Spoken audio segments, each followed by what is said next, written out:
And you are live. Yo, yo, yo, yo, yo, yo, yo, yo, yo, yo, yo. Iggity, biggity, big boss Cellini from where? Space Jam, Oakland. You know what it is. Yeah, I know I threw a monkey wrench into everybody program. You say, what? What? Today is a Monday. Boss going live on a Monday? Hey, man, you never know with real talk and bossy boss. You never know, man. Yeah. Tonight I have a very special guest, very interesting. This topic is fire. So be warned, beware, strap yourself in. Yes, and I'm gonna go put the promo commercial out already for tomorrow on Tuesday. I'm having my guest. I'm doing a live tomorrow with Flyboy Way about this same time tomorrow. That was already scheduled. This right here was hot news that hit the press. We had to go live with it. The brother has to get his truth out, and you know what I'm saying. He wants to explain and give another perspective to the situation. But tomorrow, boss is going live with none other than Flyboy Way. But right now, we have this fly guy, Dreamwork Dan. What's up, sir? How you doing? All right. Dreamwork Dan. That's a hell of a catch name. Yeah, Dreamwork for me is the work because I'm a coach and I help people chase their dreams. So the work you put into your dreams. So for me, dream work is there's housework, there's yard work, and there's dream work. Dream work is the work you put into your dreams. Ooh, wee. So you say even dreams, chasing your dreams, even having a dream requires work. You have to work for the dream. The dream ain't just laying there sleepy, being lazy, and thinking about it. Even to chase your dream, you have to work for the dream. You got to put the work into it. So that's where the work part, dream work. And part of it is because I'm teaching people. I said, I got to go after my dream. And I had a dream too that everyone told me was impossible. And I use the same formula I teach other people. And I'm like, it's possible. Anything is possible. Right on, dream work. So let me I'm gonna go through some of these comments right fast. We can warm up. We have a few people in the room. Hopefully more fall in. But like I was telling you, right fast, we can warm up. So you got the echo. Something else going. You can mute that one. But like I was saying, that's why I put it on myself so I can see the comments as well. Okay, yeah, but just kind of like mute the sound though. Yeah, I muted my sound. There you go. Yeah, so like I said, I'm waiting for more people to fall in, and we might not have a very high viewership because this is an off time, like for me and my viewers on a Monday. You know, I'm a weekend guy. I have two shows. I have a show on Friday and I have a show on Saturday. Friday is my Friday night tap in, and Saturday is my Saturday night live. And sometimes when I have like a very special guest, I go through during the week. And I have a very special guest today in you, Mr. Dreamwork. So a lot of my people are saying, what's going on? Boss is on a Monday. But the beautiful thing about it is even after I end this live stream, it will forever live on my channel as a video. So the video will be up on my channel. For people who missed this live, they can go back and watch it later. For good or bad, right? Love Entertainment. Shout out Love Entertainment. This is my number one moderator. I have 4 mods. I'm looking for a 5th one. But my number one moderator. This should be a classic, right? Yeah, this is one for the history books, man.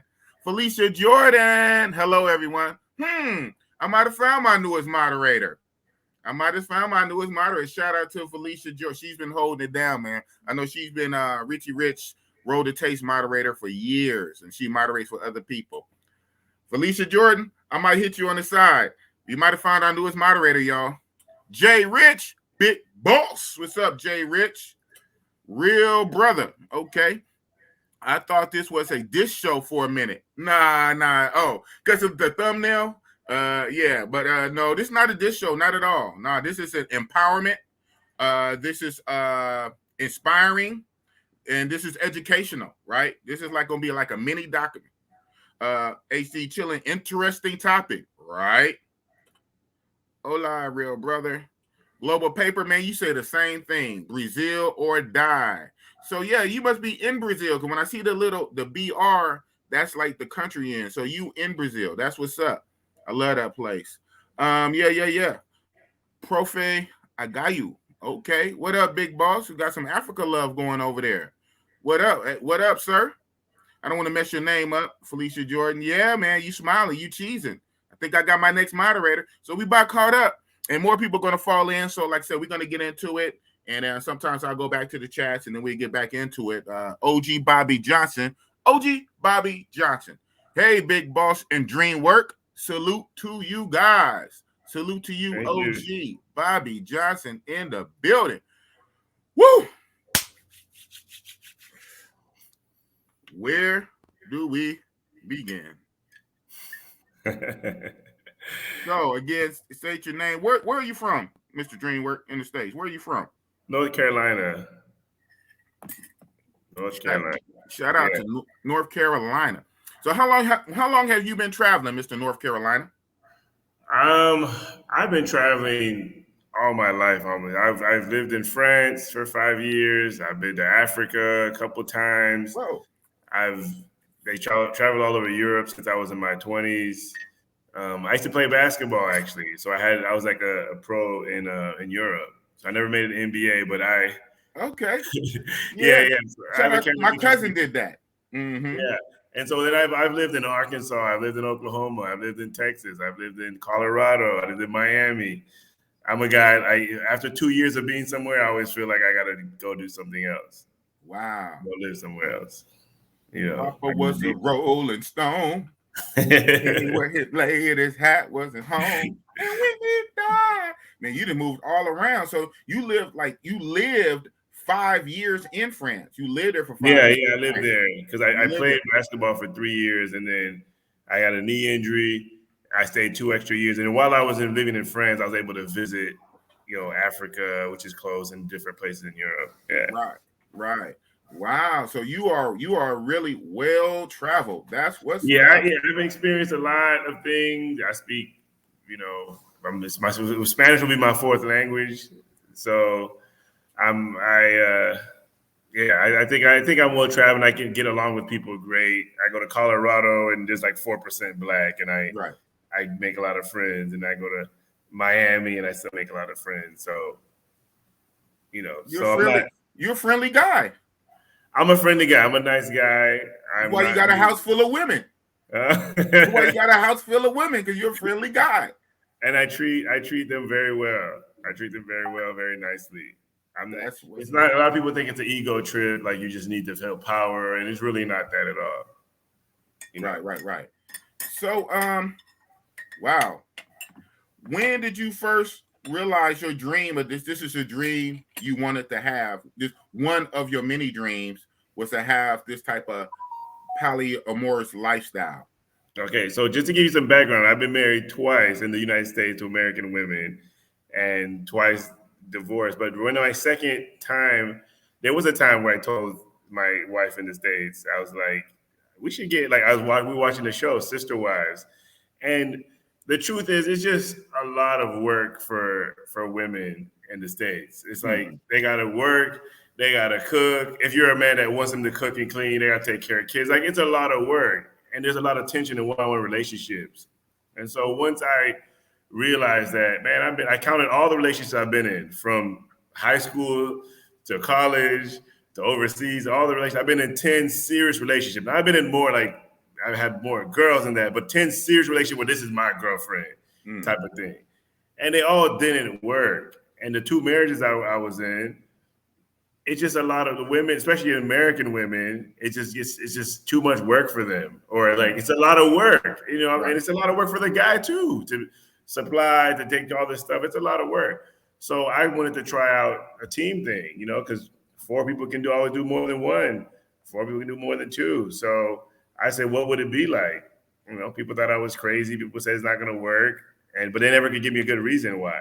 Like I said, and I'm ready to debate anybody who thinks that these people the girls are just having fun, the girls are just after your money, whatever they said.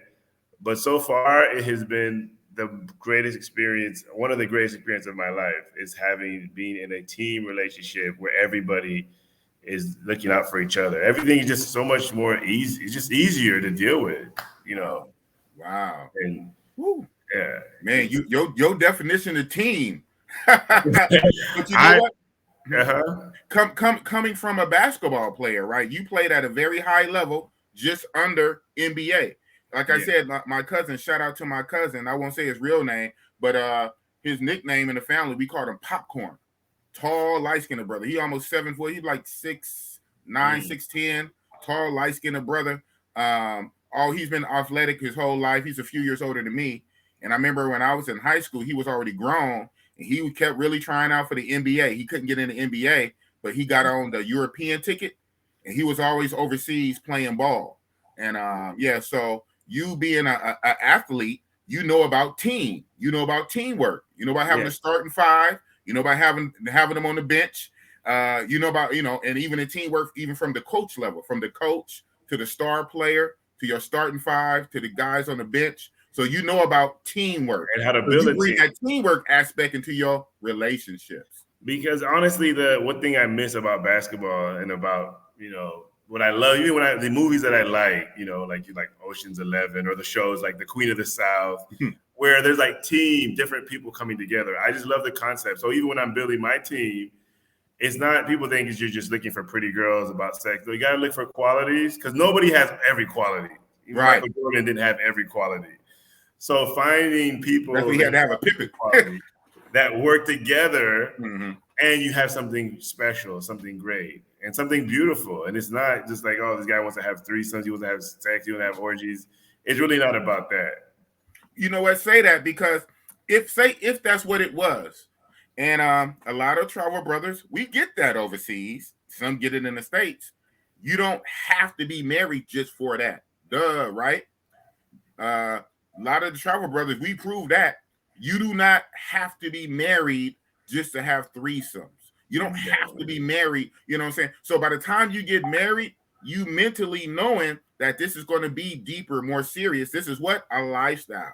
It's not like, this is my channel, I can say it. It's not like you're paying them so many roses for a set time. Okay, bye. See you next week. See you. I'll call you when I need you. No, they're always there. And you, sir, you have a house full. So yes, chat in YouTube, I saw it. Okay, I saw it. He showed me. That's why I booked this interview, because I saw it. Of course, in reality, in real life, he talked to his wives and asked his wives one, if they felt comfortable doing this, if they wanted to be on camera, if he could show pictures of their faces. So just know, guys, I saw it. This is real. And matter of fact, shout out, we're in one of the same travel groups too. That's how we met. Some guys in the travel group can actually vouch. So this is real. This is real. And who knows, by the end of the stream, 1, 2, or 3 might come walking by the camera. Yeah, the thing is like people are nervous about, because there's so much hate on this lifestyle, so much criticism. I mean, even their own family's like, you're crazy. My own family, even me coming out publicly, this is going to be there. People say, Dan, it's not the right time. Don't do this. Don't do this, because just keep your stuff private.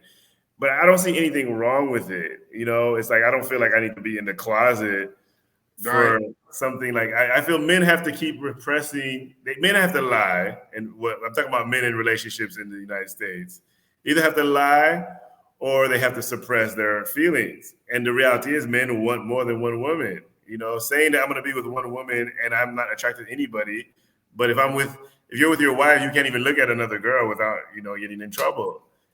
You're not allowed to be a man in the United States. And I feel like things have changed. Back in the days, women did what the man wanted. Now it's the other way. Now men have to do everything. And quite frankly, I feel bad for American men, because they have to deal with American, because of what they have to deal with. I know there's some ladies here, and I actually saw one of the wives jump on was one of your 27 people. I don't see her anymore, but I saw her come in to watch the show a little bit. But she's fine on me. Man, I'm for real. Okay. Well, I'm also, like I say, I go back and forth from speaking and letting obviously letting the interviewee speak, and then actually going through the chats. So at this point, I'm gonna go through the chats. But yeah, like you said, people have reached out to you and said, man, this is not the right time. Um, but you're tired of holding back. You don't feel like it's nothing wrong. And hold on, hanging with Jaime. What up, young sir? What up? What up? Young up and coming rapper, businessman. I have him on my channel every now and again. I was showing some of his rap videos. Yeah, this is a good guy. Hanging with Jaime. Love Entertainment. Welcome to Dreamwork Don, but it's Dan though. But yeah, he is kind of like a Don though. He is like a Don. Yes, sir. Yes, sir. Learn Crypto TV. What's happening? My other moderator, LJ. Salute. Okay, okay. BOG the channel. Word. Poly Life. And Sergeant Gator, James Jones. Thank you, sir. Oh, we got a super chat. See, that's what happens. We got a super chat. Thank you for the super chat. Do you consider stepping out or nah? Shout out to the chat. So yeah, we can go from there. You know, we have our own like little flow we about to get into, but also I built into where we can riff off, you know, some of the comments and energy from the chat. Because we with this topic, we know what's gonna happen. So the super chat guy BOG says, do you consider stepping out or nah? So even with your wife, and so how many? I know, but how many wives do you have currently? So 3. Although there's one that's just recently we're considering replacing her. So it's not working because we have to. Sometimes they don't work, not because of the situation, but because. So there's some rules that we have to have. And there's some rules to this. Yeah, there's some rules, not just going crazy. Now the question: do we consider stepping out? No, I don't. Once I have my 3, I'm like, I have enough. I have my 3. But the fun part is when you don't have 3 and you guys can go look together, and you have to get. And I made some mistakes in the beginning where the first woman that I wanted, and I told her about it, and she really wasn't down for the 3 wives thing, but she stayed around. And then when I brought the second wife, she was kind of like started being jealous, doing playing games. So we had to get rid of that. And she's like, and the communication wasn't clear. Now the communication had to be very clear from the beginning. I don't even want to start a relationship. I got to tell you clear. And there's some key questions I asked to know if it's going to work. And so say that. Yeah. So I don't step out, and we try to get together and discuss how we're going to do it. So there's actually in the Quran, there's actually 4 rules that in the Quran it states that you can do that. I'm not Muslim or anything, but I say I'm gonna steal these rules. I'm gonna steal these. If it worked for them back then, it might work for them. And I added like another 6 more of my own rules that we came up together. Me and the girls came up together, be like, okay, these rules are gonna make it happen. Because I had a friend who tried to do the same thing, and he said, man, this is too. Like, yeah, too. He's like, man, it's too exhausted. I got to give these girls all my emotional, energy. This girl wants energy. It's just too much. So if you're having 3 different relationships, it's not gonna work. It's got to be one relationship with all three people in it, not 3 different. So people like polygamy, but to me, it's like polygamy is like one guy. Even in the Bible or the Quran, it's like one guy had all these wives. But I don't know how the wives' relationship with each other were. They don't really talk about that. So this is kind of different because the relationship with each other is very important as well. Very important. Yeah. So you know what? That's very similar, and not to downgrade your situation or nothing like that. But, to me, in my brain, in my limited brain, that's very similar to just like a regular threesome, a sexual threesome. Like if you have your main chick that you deal with, then sometimes you guys together go out looking for the other chick. You might let her choose, and then you really have to make sure that their energy is on point, that they get along. Exactly. And so if that's the case for like one episode or one night or one frolic, it's magnified if you're talking about a living situation. And again, your situation, all 3 of your wives and you, all 4 of you, live under the same house, the same roof. Yeah. Wow. But some because I moved here, so some of them already had they live with her. So sometimes they'll go sleep with their mom or stay with their, So then everybody's not always here all the time, but everybody's here. Yeah. So like the 4 rules are. Rule number 1 is you have to be able to financially take care of all the women. Yes. So yeah, so you Off can't top. do this. Yeah. So I gotta follow this rule. When I saw it, I was like, okay, I need to make more money. I need to hustle harder. It motivated me to be a better man because of rule number one. And that's why I think it's easier to do in another country. United States, you'd have to almost be a millionaire to be able to do that. But in come a country like Dominican Republic or Venezuela or Colombia, where your little salary money means so much more, you can actually change somebody's life. Okay. You can do that. So that's the rule number one. You have to be able to do that. Okay. Rule number two is that you have to love all of them equally. Yes. You can't have favorites. You got to love all of them equally. You can't have favorites. Well, what if one do that special thing you like better than the other ones? Well, you got to try to make sure you love the other one. And it's funny because I've told them, like, hey, you're my favorite wife. She's like, Dan, don't do that because we can't have favorites. So they'll keep me in check. Make sure I don't break the rules. They keep you in check. Yeah, because when I say, hey, you're my favorite, they'll be like, no, don't do that because you're probably going to tell the other one, they're like, don't even play that game. Right. We're they all don't even equal. play me, huh? Yeah. But I'm like, oh, you like the rules. So we follow the rules. You gotta love all of them equally. Rule number three is that you got to, they all have to accept each other. So that's like they can't. I can't bring somebody in if their other girl's not feeling her. And I've had people that I brought in and she just was like, I don't know, I don't like her. We'll see, but I don't like her. So once I see that there's not that excitement, they don't like each other, then I'm like, okay, cool. That's it's not gonna work. And then the last rule is you have to be the best husband that they could have found in their area. You got to be the best. So you can't be some alcoholic bad guy. You really have to step up your game and be the best husband that they could have found. Wow. And you know what? A lot of women obviously want that for themselves. They want you to put that extra super duper Herculean work to be the tip top elite version of yourself, all for them. And the reality is, I believe for most guys, we like it easy, right? We like it easy. We like comfort. Yeah, sometimes we like challenge. And if we like nice things, we're gonna hustle for the money and all that. But to constantly be pushing the envelope, constantly trying to be the tip top best of the best elite, most of the time, woman, I ain't gonna do all that just for you.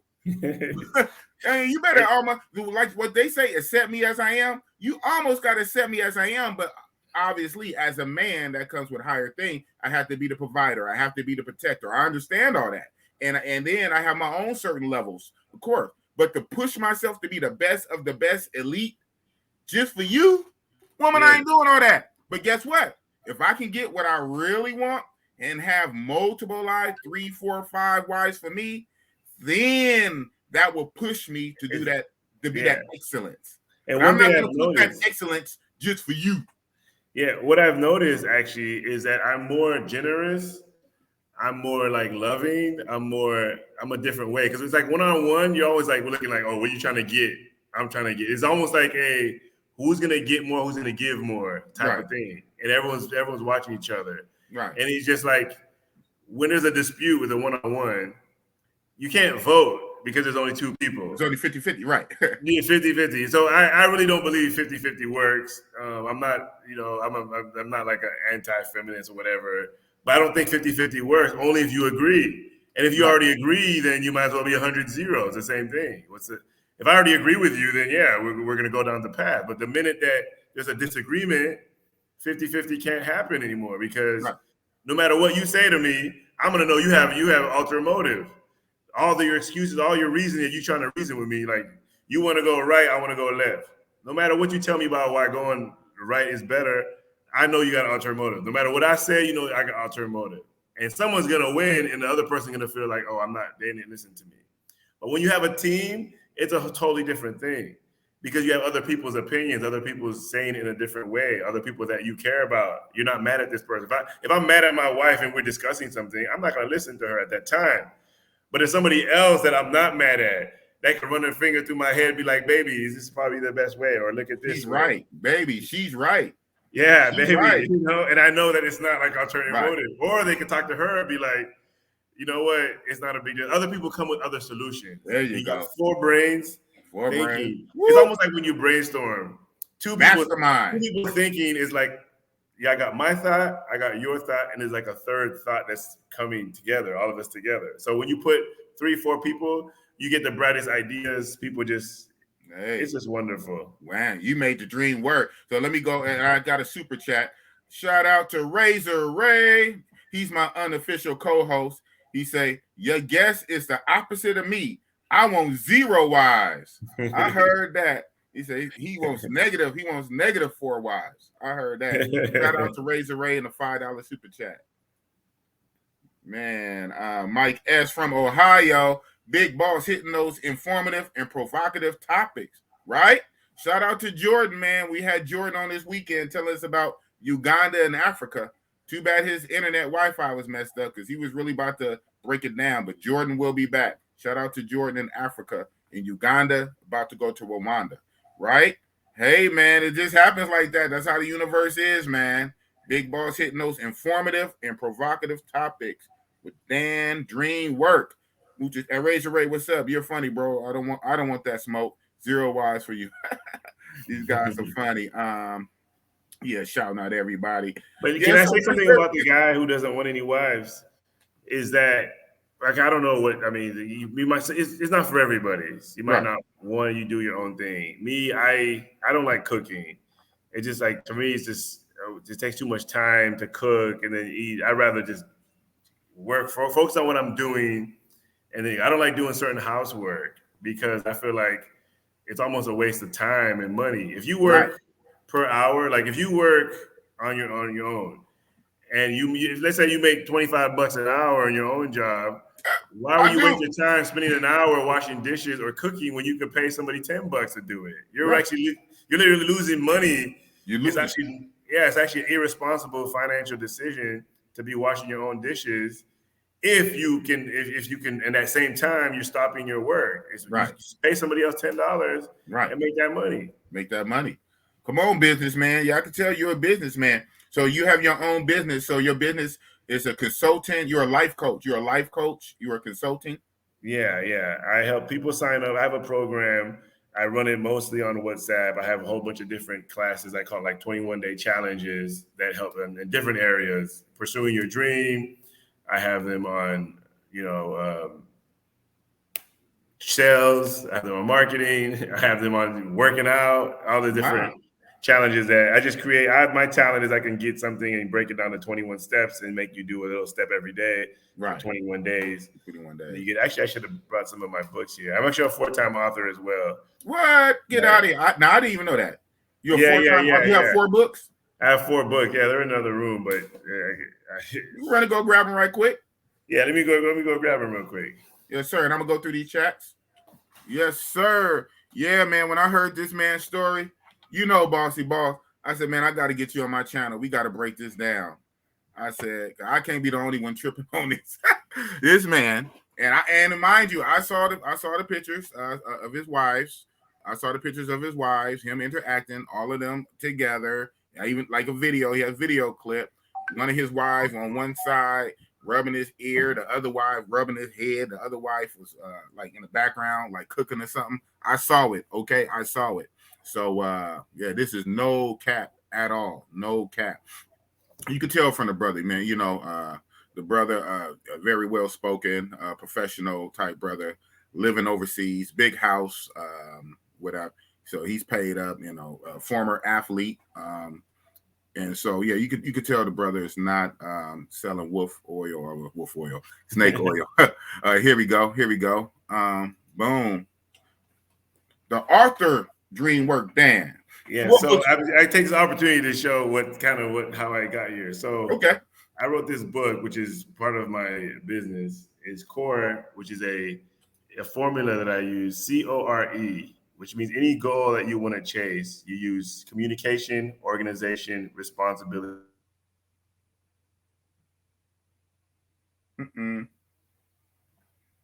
Okay. Okay.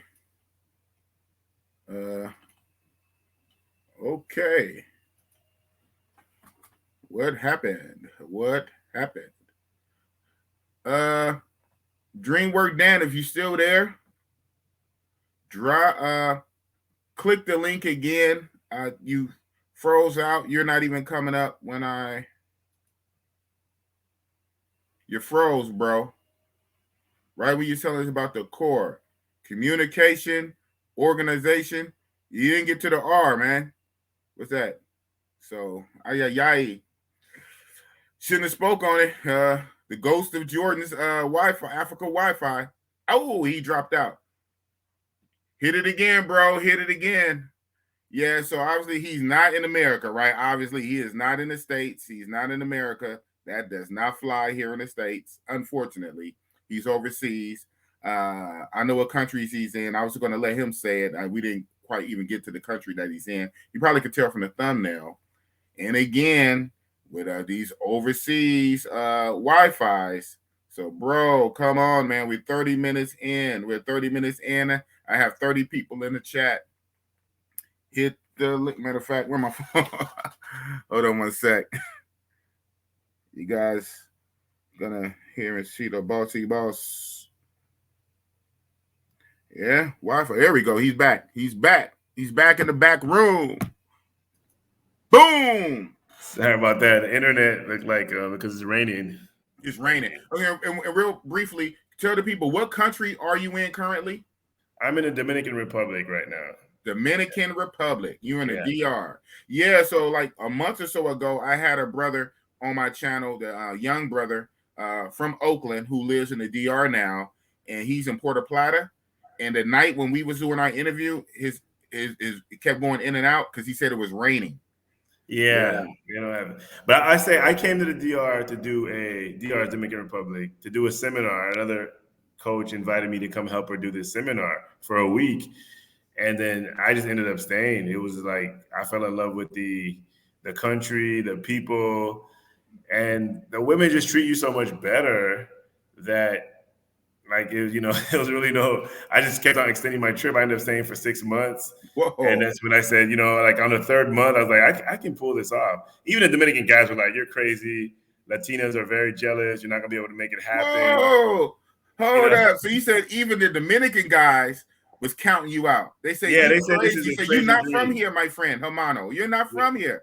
He said, we cannot do that. Crazy. I was crazy, but literally I used the techniques in this book. Okay. All right, let's get down to that. Let's get down to the book. Let's get down to the book again. Here we go. Right. Okay.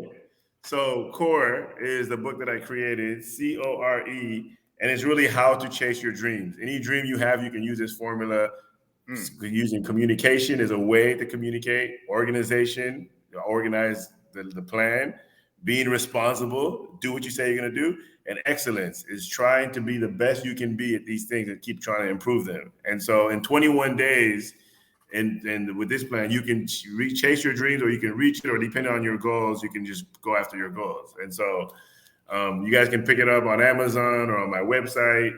And this is really the book that I think that it's like my Bible, and it's like my workbook. And I have all kind of formulas and stuff in here that help me to pursue any dream. And so that's my thing. And so about my other books, I collaborated with an artist. This is another book. It's called The Art of Core. And it just has my quotes and her paintings. So there's her paintings in it, and then the quotes that I have for each day. I'm just a guy that I like. I'm a really positive thinker. I say go for it, and so I just do it. People, I have these ideas, and people are like, it's not gonna work. I'm like, hey, just do it. What's the worst that can happen? If you'll learn something anyways. Right. So this was actually my first book that I wrote, and it's poetry about love.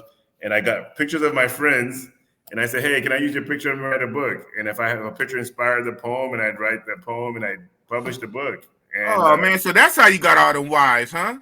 You the poems. Look at you, man. I have poems, yes. I write romantic poems, and I'm a very romantic guy. And so, so I just have a few more other ones that is actually be done. Keep going. So this your show. Break it down. All right. You're into the center of the skull. So this one actually was, so I have 4 books, even though you see more than 4 here. This was actually a remake of this one, because the publishing company I used, they were like, sometimes when you get into business and they're trying to control, like they didn't want to give me access to my stuff, So I had to do my own thing, get another publisher. And so now I have access. I can see my stuff, you know, because they see books will sell, you don't know how much you're selling. It's like, yo, give me access to my stuff. Yeah, someone else told me that. Like some publishers, they won't let you know like how many you sold. Like you just got to trust them. Like here, yeah, it's shady. I'm like, no, I want to see the report, and they want to tell you, but it's like I want to see it live. So in other words, like, that's wrong. So I did my own thing, and I got another publisher. So I rewrote the book instead of Emotions Before Soleil. I call it Before Soleil. And Soleil means the sun, and it's the sun. And I got to put it in color actually. So I'm like, okay, it's kind of the same book, but I put it in color. Okay. So it seems like I have more than one. So really 3.5 books. No, 4, because this one I had this one too, same publishing company. I redid it. With this one. Okay. Journey to the End of Ordinary, and I republished it, Journey to the Center of the Soul. And this one is more like inspiration, like deeper. There's a little politics in it, but it's really more psychological, like getting over all the BS that society puts on us. Society puts it in a box. But let's say marriage, you know, marriage is like a box they put you in when it's not even a real thing. Even though I've been married twice, I knew that it's not. I can't take someone's blood and see if they're married or not. It's just a verbal thing. It's created in language. You know, if there's no more language, there's no more marriage. You know, some things are real and some things are not real. You know, this cup is real. If everybody died, this cup will still be here. But if everyone dies, there'll be no more marriage. This cup is real. Yeah, big boss. I see how you got the wise, man. Hold on. So you're athletic. Even now, I can tell you still have your bill. You're athletic from being an athlete. Obviously, you're a businessman. You're a life coach. You inspire people. You're an author. You write books. You write poetry, romantic poetry. You break down the game like, man, they putting this in a box. Man, I see how you got them wide. But here's the thing: you ain't got 15 wise up in there, man. The thing is, I'm not that good looking. I'm not like Brad Pitt or anything. So, but hey, you got this. I got the gift of gab. Yeah, I do. You got the poetry. Hey, look, baby, it's a journey to the center of your soul. Yeah. This guy. Shout out to you, man. Shout out to Dan Dreamwork. Yeah. So if any guys listening is like, yo, I want to do this, I literally am like putting the rules down, and I'm like, you know what? I can help some guys on the path. Man, because there's so many unhappy guys. Lace me up, man. Lace me up game, man. Lace me up. Yeah, either guys who just got divorced or are like depressed. There's options. You don't have to be. You can get out. And I remember telling my wife, I'm like, baby, when I was married, baby, we should have another wife. I want to have 2 or 3 wives. She's like, you can do it, but not with me. Whoa, she said that, huh? She said you can do it. You know, of course, she probably thought I was kidding, but I remember we watched the Sister Wives show. I was trying to be like, look, it's not bad. And she's like, those women are stupid. People assume that these women are stupid. But the wives I have, they're college educated, they're very smart. They're not whores on the street. Right. You know, and people were like, oh, if you get whores on the street, that'll be easier. Of course you can fill up your house with whores on the street. Yeah. But you know what? It's like they did the math. They did the hard math reality, right? Being college educated and really counting the beans and looking at real life, say, look, I can get with this guy who offers, security, good looking in my book, right? Be taken care of, be part of a team, or I can go out there with Kevin Samuels say in the cold winter and try to wing it. And so this reminds me, this interview is all about you. This reminds me of a video I did though a few weeks back. Damn, I forget the name of my own video, but in the video, what I was talking about was how literally facts on paper. There is more women in the world than men, right? Mm-hmm. That's just a fact. It's always going to be like that.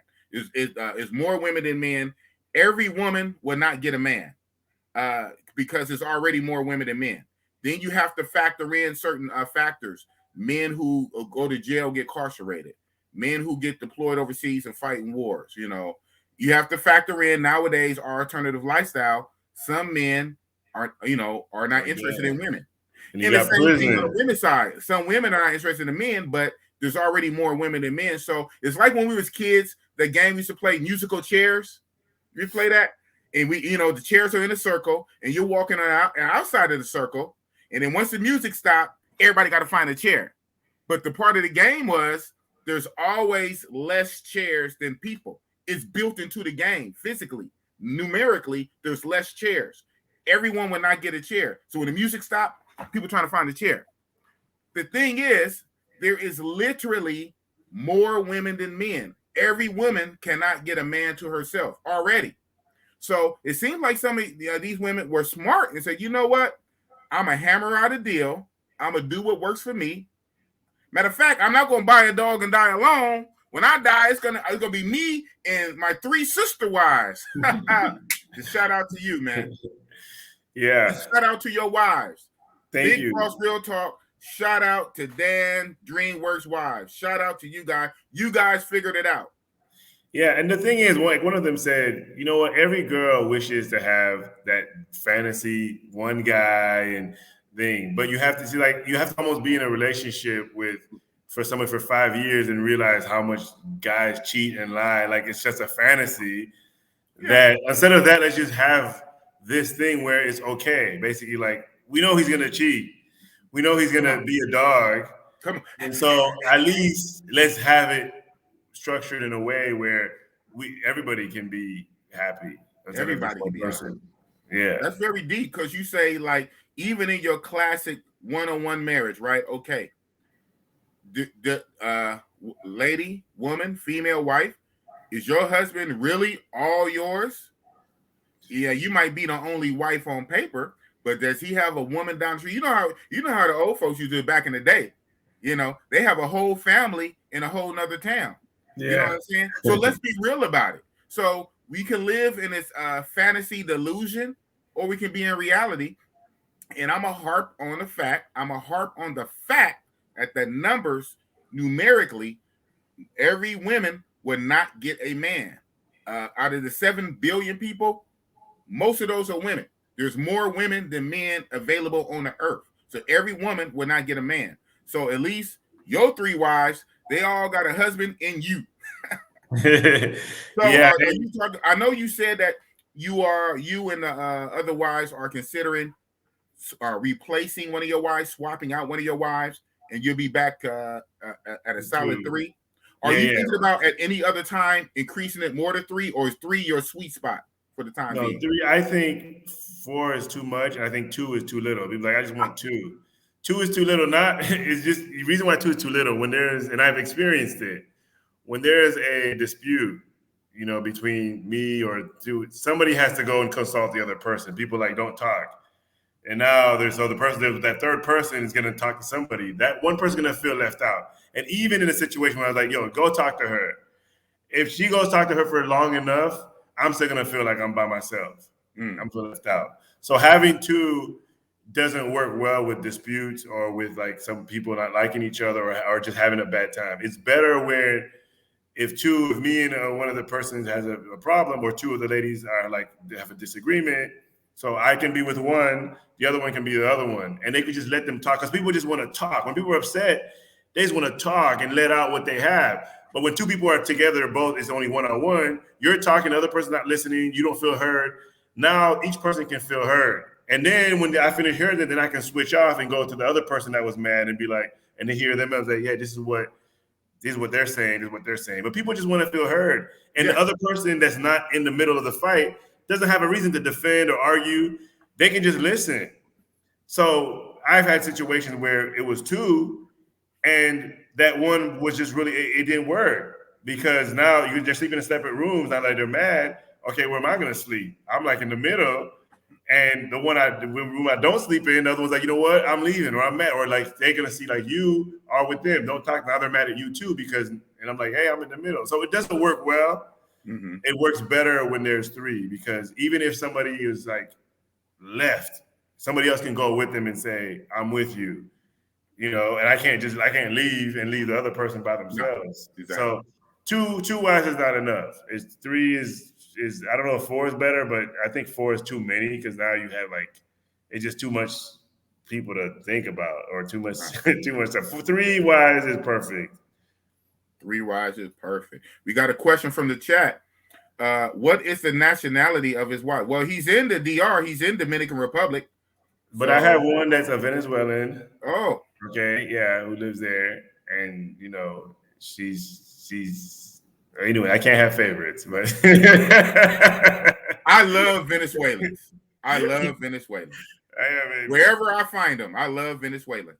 But she's been there the longest. So she was actually the second wife, and the first one was couldn't handle it and left. And then so she's been the second one. I mean, now she's the first one. So all the ones come, and she's the one to make everybody feel comfortable. And the other two are Dominican. At one point, when it was two, we were bringing in a Colombian, who a girl that I used to date. You know what's really interesting is that a lot of these girls I dated before, they were like, absolutely not. When I brought the idea to them, I want another girlfriend, I want another wife.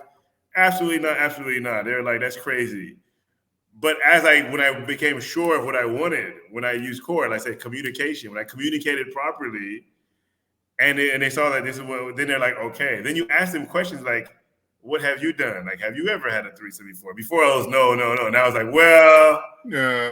Well, it's time back in college. Yeah, I was two times, you know. I was out with the girls. The truth comes out when they see that you're serious about it, because they don't know if you're testing them. If you're like, oh, and then you'd be like, oh, I'm not a hoe, whatever. But then they accept it. So the Colombian, when she accepted it too, and the plan was she was gonna fly in and be with us, but her parents, or her excuse was, her mom was like, you're crazy, you go over there, you're gonna, they're gonna disown you. You can't be with this guy with two other wives, blah blah blah. So the mama hated. So the mama hated. So it's hard for people to come out and say that. It's very shocking, I think, for the family to be like, how can you be with somebody that already had two wives? Yeah. And people have asked me, because I have a daughter from my first marriage in Colorado. Okay. And people have asked me, would you, and she's 13 now, oh, would you want your daughter to be that? And the first time they asked me, I thought about it. And people like, I said, you don't want that for your daughter. But I think about it like, I've been through so many one-on-one relationships. Like, I don't want my daughter to go through it her mom went through, or with me, or what the wives go through, because it's too much work. And I know how well I know how happy they are. That yes, the answer is yes. I would, if my daughter's happy, I would want her to have that, because I really see the problems. And here's the reality. You gave a fact. People have about 6 to 7 relationships before they get married. Okay. And about 50% of marriages fail. So when you add all that up, 7 relationships plus the marriage has one-on-one relationships have about a 20% success rate. Like 80% of them are not going to work. 50% of marriages, but I'm talking about all relationships in general. Oh, yeah. Yeah, because if you had 8 relationships, then you got married, that's 1 out of, and you don't get a divorce, it's only 1 out of 9 success rate. If you got 2 divorces, my second divorce, I was only 10%, 1 out of 10 succeeded. Now I'm 0 out of 10, so most relationships one-on-one don't work. So when people are harping or be like, oh, this is wrong, or this is stupid, this is what, I just point at the facts and be like, no, you're wrong, this is stupid. Why would I continue being in one-on-one relationships when they don't work? It's not, and for me, when a girl's like being replaced, it's not like a hard breakup. You're not like, it doesn't feel like a breakup, It's not. It's because you have 3 wives. So if one of them is tripping, it's okay. Last thing I'm gonna say, I was at a party. You're bench. Next. Yeah, I was at a party before, and I was thinking about doing it before I actually did it. And I was at a party. This can't convince me. I was like, I'm gonna do this. I was at a party. This guy, he's actually a Venezuelan guy. He's in the DR, and he had this Canadian girlfriend, and super jealous of the girlfriend. The girl is talking to some guy. He grabs her arm, almost breaks her arm, kicks her in the head, and leaves the party. He's like angry. She's like all crying. Everyone's comforting her and everything. And he got, this is why I need to leave him, blah, blah, blah. He's abusive. And the guy comes back. So she kind of like isolates herself, goes in the room, locks herself up. He comes back like, where's my wife? Where's my wife? Where's my, he's like going crazy. Of course, he was a little bit drunk. But he felt like he was losing everything when she's like, I don't want to see you. No, I got to see you. He's like, he was just going nuts. He just didn't have anybody that could talk to him. The only person that could reason with him is the woman that's trying to stay away from him. That's the only relationship he has. That's the one that can say, hey, baby, stop now. She had to come out and tell him to calm down and this and that. I'm like, that's bad. That's not healthy. This guy had 3 wives. He wouldn't act like this. I'm like, first of all, a guy with 3 wives would be more mature, for one, because you have to be mature enough to handle that. Secondly, you won't be acting like that. He's like, I don't even know where she is. No, one of the wives would be like, baby, focus, come with me. It's going to be okay. The other wife will go to make sure she's okay. Like you don't have to make the excuse like I need to make sure she's okay and you act a fool. So this whole thing, I'm like, guys who acting like fools and crazy, drink whatever, they can't have three wives because you have to have a certain level of maturity to handle that. Certain amount of moxie. Okay, that's true. But I would also say, even for the guy who has one wife, still shouldn't act like that. That's unacceptable. Exactly. Even if you have one wife or no wife or girlfriends, you can't get that bent out of shape and lose yourself. If that chick or your wife wants to leave, you can't lose yourself. You have to be secure in yourself. So what he was all the way out of line, period, even with one wife. Yeah, out of line. And I think in their dynamics, because she's from Canada, I think she probably had more financial things, or maybe he felt like he was losing.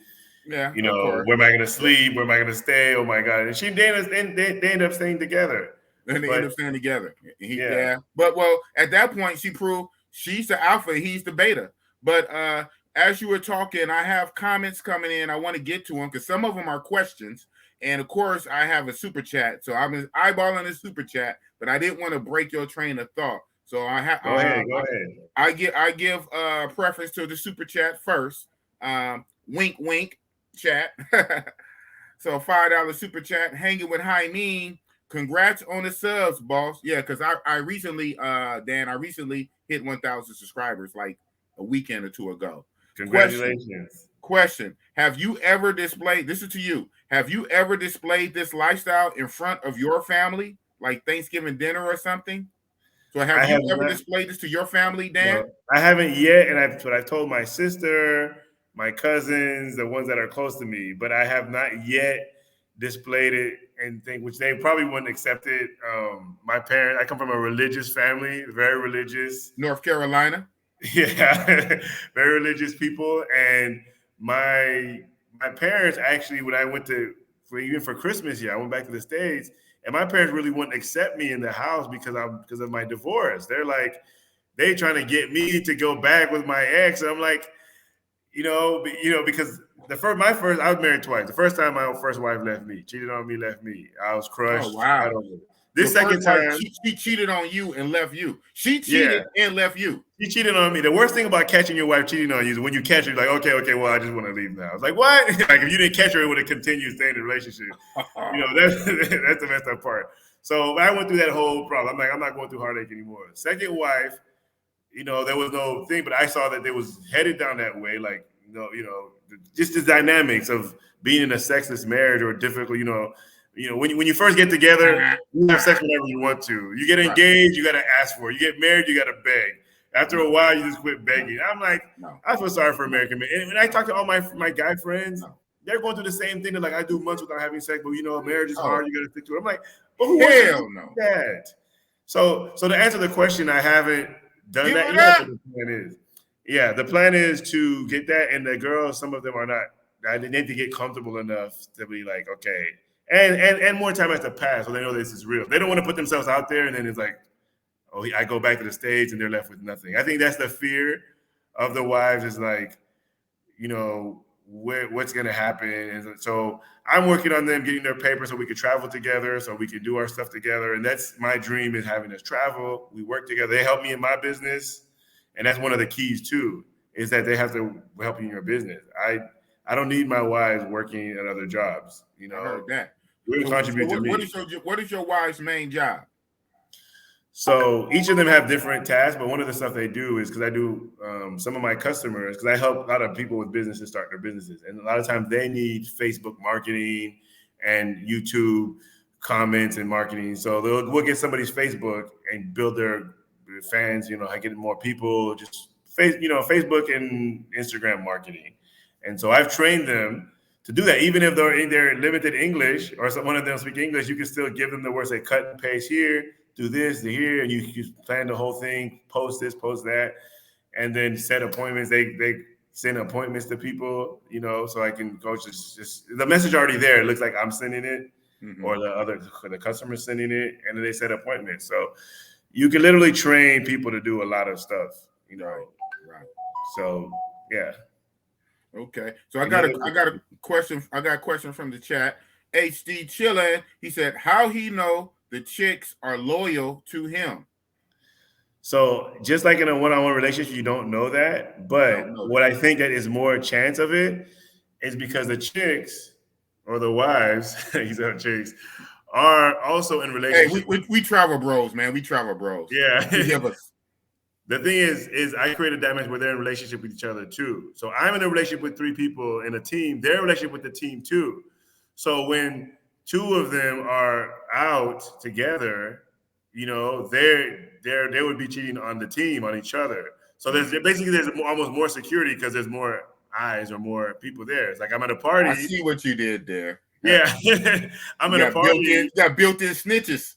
Yeah, well, Poppy, they like each other too. She did this, and they will say, "There's like, look, if anybody's having sex outside of the marriage, you'd have to wear condoms because we're at a point where everyone gets tested and everyone doesn't have to." So the girls don't want somebody to be outside because that's going to be danger for the whole team. So we brought it in. Teamwork.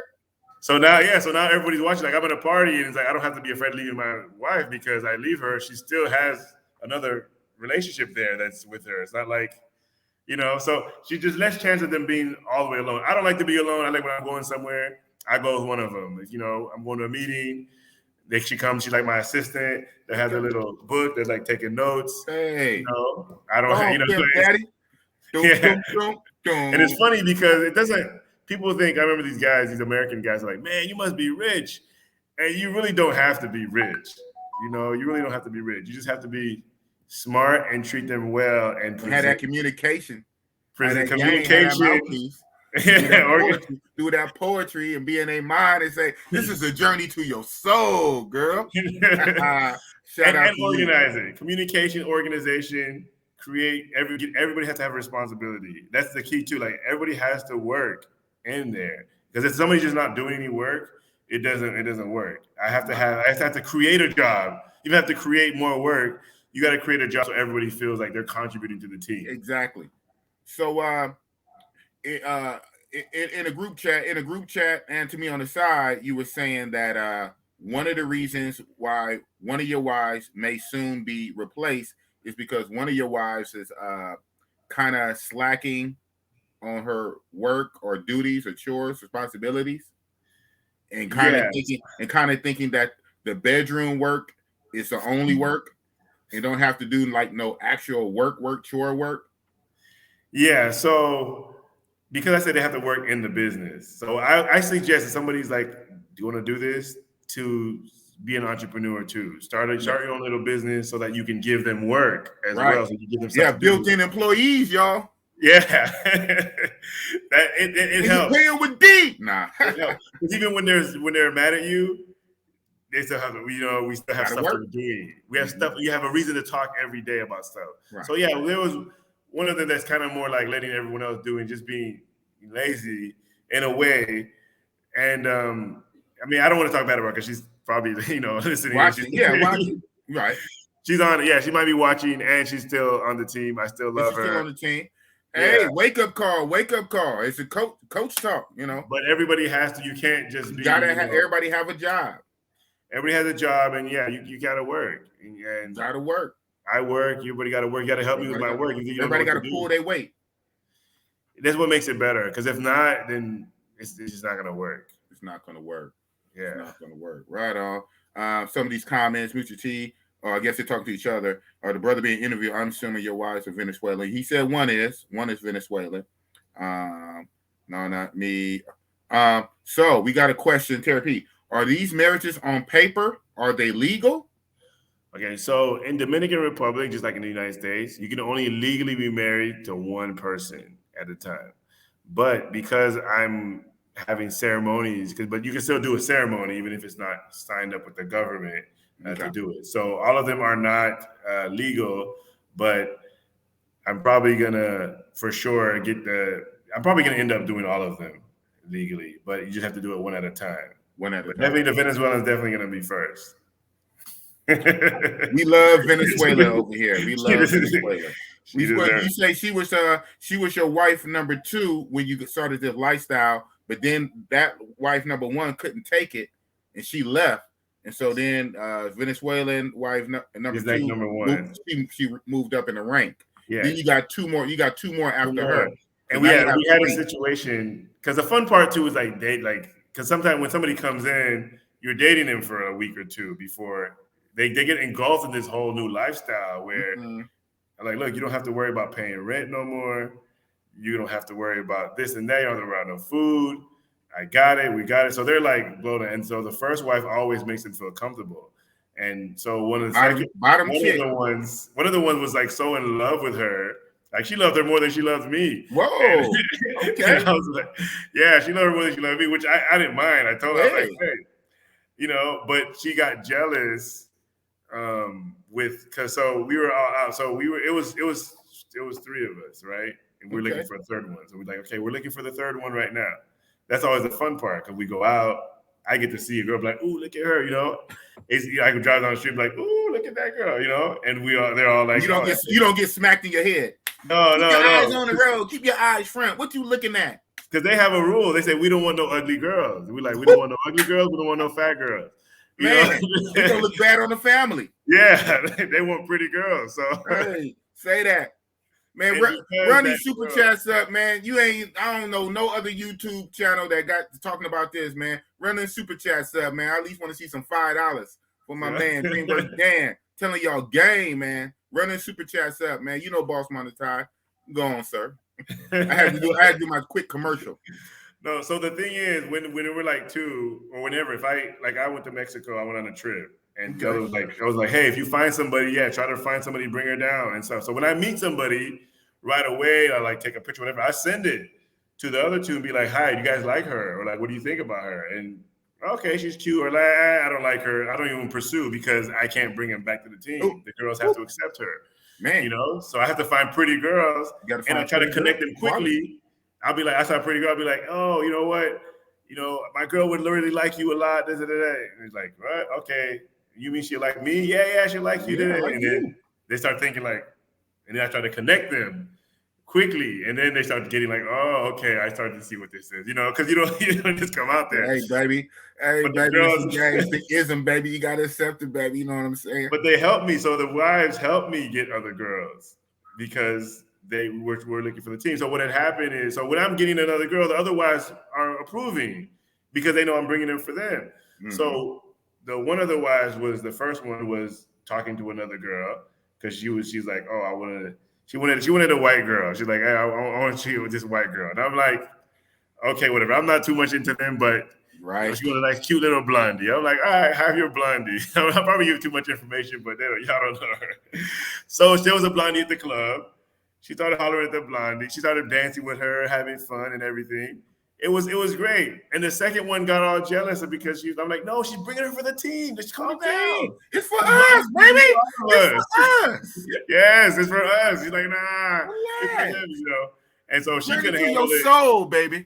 Yes. So when we saw that, I was like, man, she's kind of like a little bit too fiery.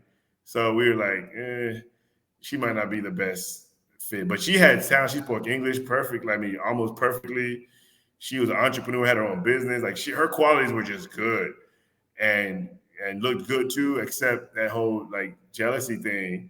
Like you can't, that's all of our rules. She's like flipped out. It was like, that's wrong. I'm like, no, we didn't ever said you can't go talk to other people. Just go get people for the team. Right. We want you to go. Man, you over there, you got like a lion pride, man. If I see a girl I like, I'll be like, hey, I like that girl, and they'll go talk to her, try to make friends with her. The lion is going to find out if and it's the best if they go both ways. It's the best scenario. Okay, Mufasa. It's some Lion King over here, man. You the king lion. You got the lioness. They go hunt for you. I can say this has been a great experience, man. I'm like, what did I do, God, to deserve this? But whatever I did, thank you so much. But you know what's funny? I had in February before last year, about a year ago, I had COVID. Okay. I was still currently married. My wife, my American wife, basically left me to die. Like didn't help me out. Did nothing. Was like, nah, fuck you. I was like, oh shit. I was like, when I get better, I'm gonna leave you, man. I was bad. And I feel like I was like about to die, like literally right in my wheel, about to call 911. I was suffering for 15 days. 2 I weeks. said, God, if I get better, I'm gonna live my life. I'm not gonna be staying in You this did that. situation. You did that. Yeah, and it feels like I died, right? I don't know if I was dreaming or if I was in a vision, but I was like so sick one time, and I felt like I got to heaven, and I saw God, right? And God said, good job, my son, you've made it. I'm like, okay, thank you, I made it. I don't drink, God. I don't do drugs. I didn't cheat on my wife. I was a good man. God said, That's what's up. good job, good son, good job, my son. I was like, okay, now that I'm here, God, and I did all this good stuff, can I have like a mansion on the side with all my 40 wives? And they promised. God was like, nah, you can't do that here. You got to do that shit on earth. I'm like, oh, I didn't know. Can I get a second chance? And God's like, all right, hurry up, man. Get back there and go live your life. I woke up. I'm like, I'm living my life. I'm going to live the best life I can live, that I can live with what I have, what I can afford. Right. And when I come to the DR, I can definitely afford a lot more than I could in the States.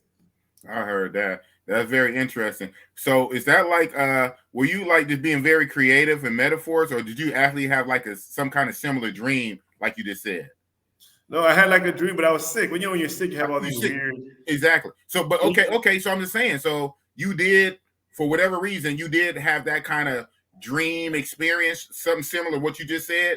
Like, yeah, I did. Out of body, talking to God. I've been a good man. I've been married twice. I didn't cheat on even my first wife cheated on me. I still didn't cheat. I don't drink. I don't smoke. I don't do drugs. I'm dying. My wife left me. Man, can I get my wives? So you had that kind of conversation in your head, like for real? No, I do, but I do have weird dreams. Like I have dreams all the time. So I don't want to blow it up and make it like I had a vision and God told me this. But I did have that dream, and I did wake up like, you know what? Okay. Because when I was sick, I was thinking to myself, I said, when I do get better, I'm not going to stay in this situation. When I get better, it's already an unhappy situation anyway. But when I had that dream, even though I was still sick, I was like, when I get better, I'm telling her, even because I thought if I tell her when I'm sick, it can get even worse. But I was like, nah, this is unacceptable. And my whole life is unacceptable. I mean, I feel bad for American men. It's just not good. Do I officially live in the DR now? Yes. What city? Yeah. So Cabarete, and I just got a house that's just right outside of Cabarete. Cabarete, so there's Puerto Plata, Sosua, Cabarete, and I just got this house. It's a big house, got my own swimming pool. It's just better for more space. I saw, and you shared the video of your house, like, and the photo in front of your house. It looked like it had more bedrooms. You said it was only a 3-bedroom? Yeah, because there's upstairs, and then I use an office. I use one as an office. But yeah, it looks bigger, but it's really just 3 bedrooms. 3 bedrooms. You got the pool in the back. The pool is kind of smallish. It looked like it's small pool, but it's a yard. Pool. It's not like long, like backyard, And I'm telling you guys, I seen it. I seen the receipts. Okay, I seen the receipts. He showed me. Now, hey, you got to trust boss, man. We ain't on here for an hour. But next time I'm on, if the girls are cool with it, I'll have them all with me here, sitting on my lap and talking. And they might not talk because of the Spanish, but if anyone understands Spanish, I would have preferred that. But this is the first time we're actually putting. It's all good. It's all good. We breaking the ice. And this video is gonna be out there. Like this video is gonna be out forever, Dan. Like it is. Are you sure you want it out there? You're gonna get a lot of hate. You might lose a lot of customers. You might lose a lot of clients. And you might get more customers and clients. I'm thinking about booking a session with you on the side. Say, hey man. one of my attorneys was like, "Are you sure? You're gonna get a lot of hate, and you might lose some money. You might, But I'm not ashamed. I don't believe in one-on-one relationships, and I think there's another option. And I do believe that having 3 wives is better than 2 wives, and not just for sex, but for everything. Even disputes are just so much easier. There's just less headache. You just like other people deal with them. Like today I had an issue. I was like, hey baby, can you talk to her? Like, I don't want to talk with that person. Like she's not getting it. Go talk to her. And the girls talk with each other better, and they can, they have a sensitive side that a man might be a little bit rough or might be frustrated. Right. I don't have strength. People are like, you can deal with 1 wife, I can deal with 3. It's way easier because they help you with that 1 wife. Because my wives deal with my wives. Come on now. Hello, bars. I don't have the stress. If I have 1 wife, I have to deal with my 1 wife. If I have 3 wives, My wives deal with my wives. Like when I'm by myself, when I'm here and there's one, and I'm like on the computer or doing my thing, it's like she's kind of bored. She has someone to talk to. She's gonna be nagging. But when there's even just two of them, they're together. They put some music. They're dancing. The whole atmosphere is just lifted. And then when there's three, it's just like even better because they all three don't have to be there at the same time. As long as you have two, the other can be running a chore or doing something, or even they don't have to be home. They want to go stay at their mom's house for a day or two. You're not tripping. Like you're not be like, how did you hear? When you're living in abundance, you don't complain. You don't. You just like life is good. Mindset. So we got a question. Like I say, they not super chats. I'm gonna go through them. I'm gonna get to them if I can, if and when I can. Super chats is definitely will be read. If they're not, I get to them if and when I can, especially if there's pertinent to what we're talking about. Learn Crypto TV. What's the difference in having a wife and a side chick? Most of you men in here are already in a poly relationship. You want to handle that? What's the difference between having a wife and a side chick? What's the difference between a wife and a side chick? Because most guys are already in a poly relationship. Well, dealing with more women. Well, the difference for me is you have to lie, and I don't like lying too much because it means like, and people men have to lie, but when I got here, I'm like, I'm not lying to no chick. I'm the one paying for your date. I'm lying to you again like I'm scared. Men have to lie because they don't want to lose the sex that they're getting from the side chick or the wife. So right. We don't want to lose the sex. So we say what we got to say to get the draw. Get the sex. I was still married, and I went on a guys trip with a bunch of single guys. And I realized that married men, just like single guys, have to lie to get sex. If I want to get sex consistently, even as a married man, I have to lie. Or pay. Or pay. But or pay. You have to lie. So the married man is lying either to his wife or he's lying to the girl he's trying to get with to be like, oh, we're having problems. Yeah, I'm about to leave my wife anyway. You can exactly. We're lying. Knowing he ain't about to leave his wife. And when you're single, you go on a date with the girl. You have to try to pretend like you kind of really want a relationship if you don't, because unless she's a prostitute, or unless there's an agreement. But usually, if you have sex with her multiple, like the girl you're gonna have sex with like one night stand, you're not gonna see her every day. But if you want to have sex every day or consistently, you're gonna have to lie. To it. It has to be some substance. Coming over to your place once a week to give you sex once a week, and you're not making no commitment to her. But all we want is the sex. We just want the sex once a week. Yeah. We want some kind of commitment. So then what do? You pretend like you're gonna give her commitment. She coming like 3 times a week to your house and giving you sex. She wants something more than just exactly. Than a D. Oh, so but guys think, nah, she just wants this D I'm slanging, man. You gotta lie. Right. This is the first time I don't have to lie or suppress. This is the first time in a relationship. My Venezuelan wife, like we are, like I can tell her everything. She tells me everything. It's like it's just been like the honesty sometimes is so grave. Even when before, like your wife and she's talking about some past relationship she had with some guy, and you're like a little bit jealous in your heart, like dang, that guy really like did you good, like, but this one, like, I realized that she has had other great relationships just like me. She's almost just like me. She has had great sexual experiences before me. Right. And she said, you okay. You're okay. You're like, she's not afraid. She's not afraid to say that. And I'm like, hey, you know what? I've had great sexual experiences too. And I can talk to her about, man, I had this one person. Oh my God, I was so good. I can talk to her like that. I can talk to my wife and my Americans like that. American women are not going to take that from you. You have to act like, No, they're not. Why is that? Okay, it's like the culture. I mean, is it an entitlement?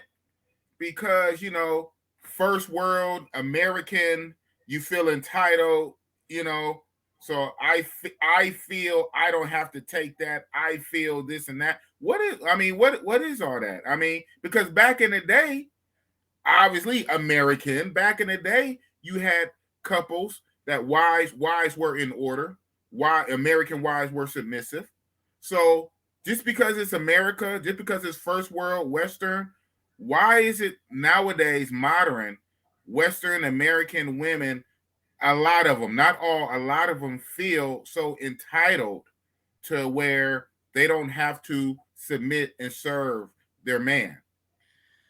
because the society has taught this news generation that you don't need a man. When a woman is getting divorced in the States, good job for you. Good job.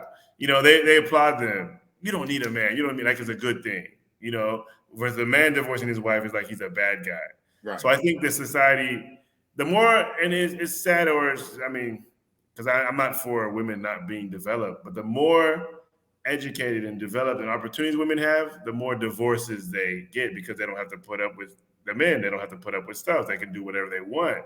And so back in the days, like 30 years ago, if you were an outside child, you were an outside child. Now they just call it single parenting. Right.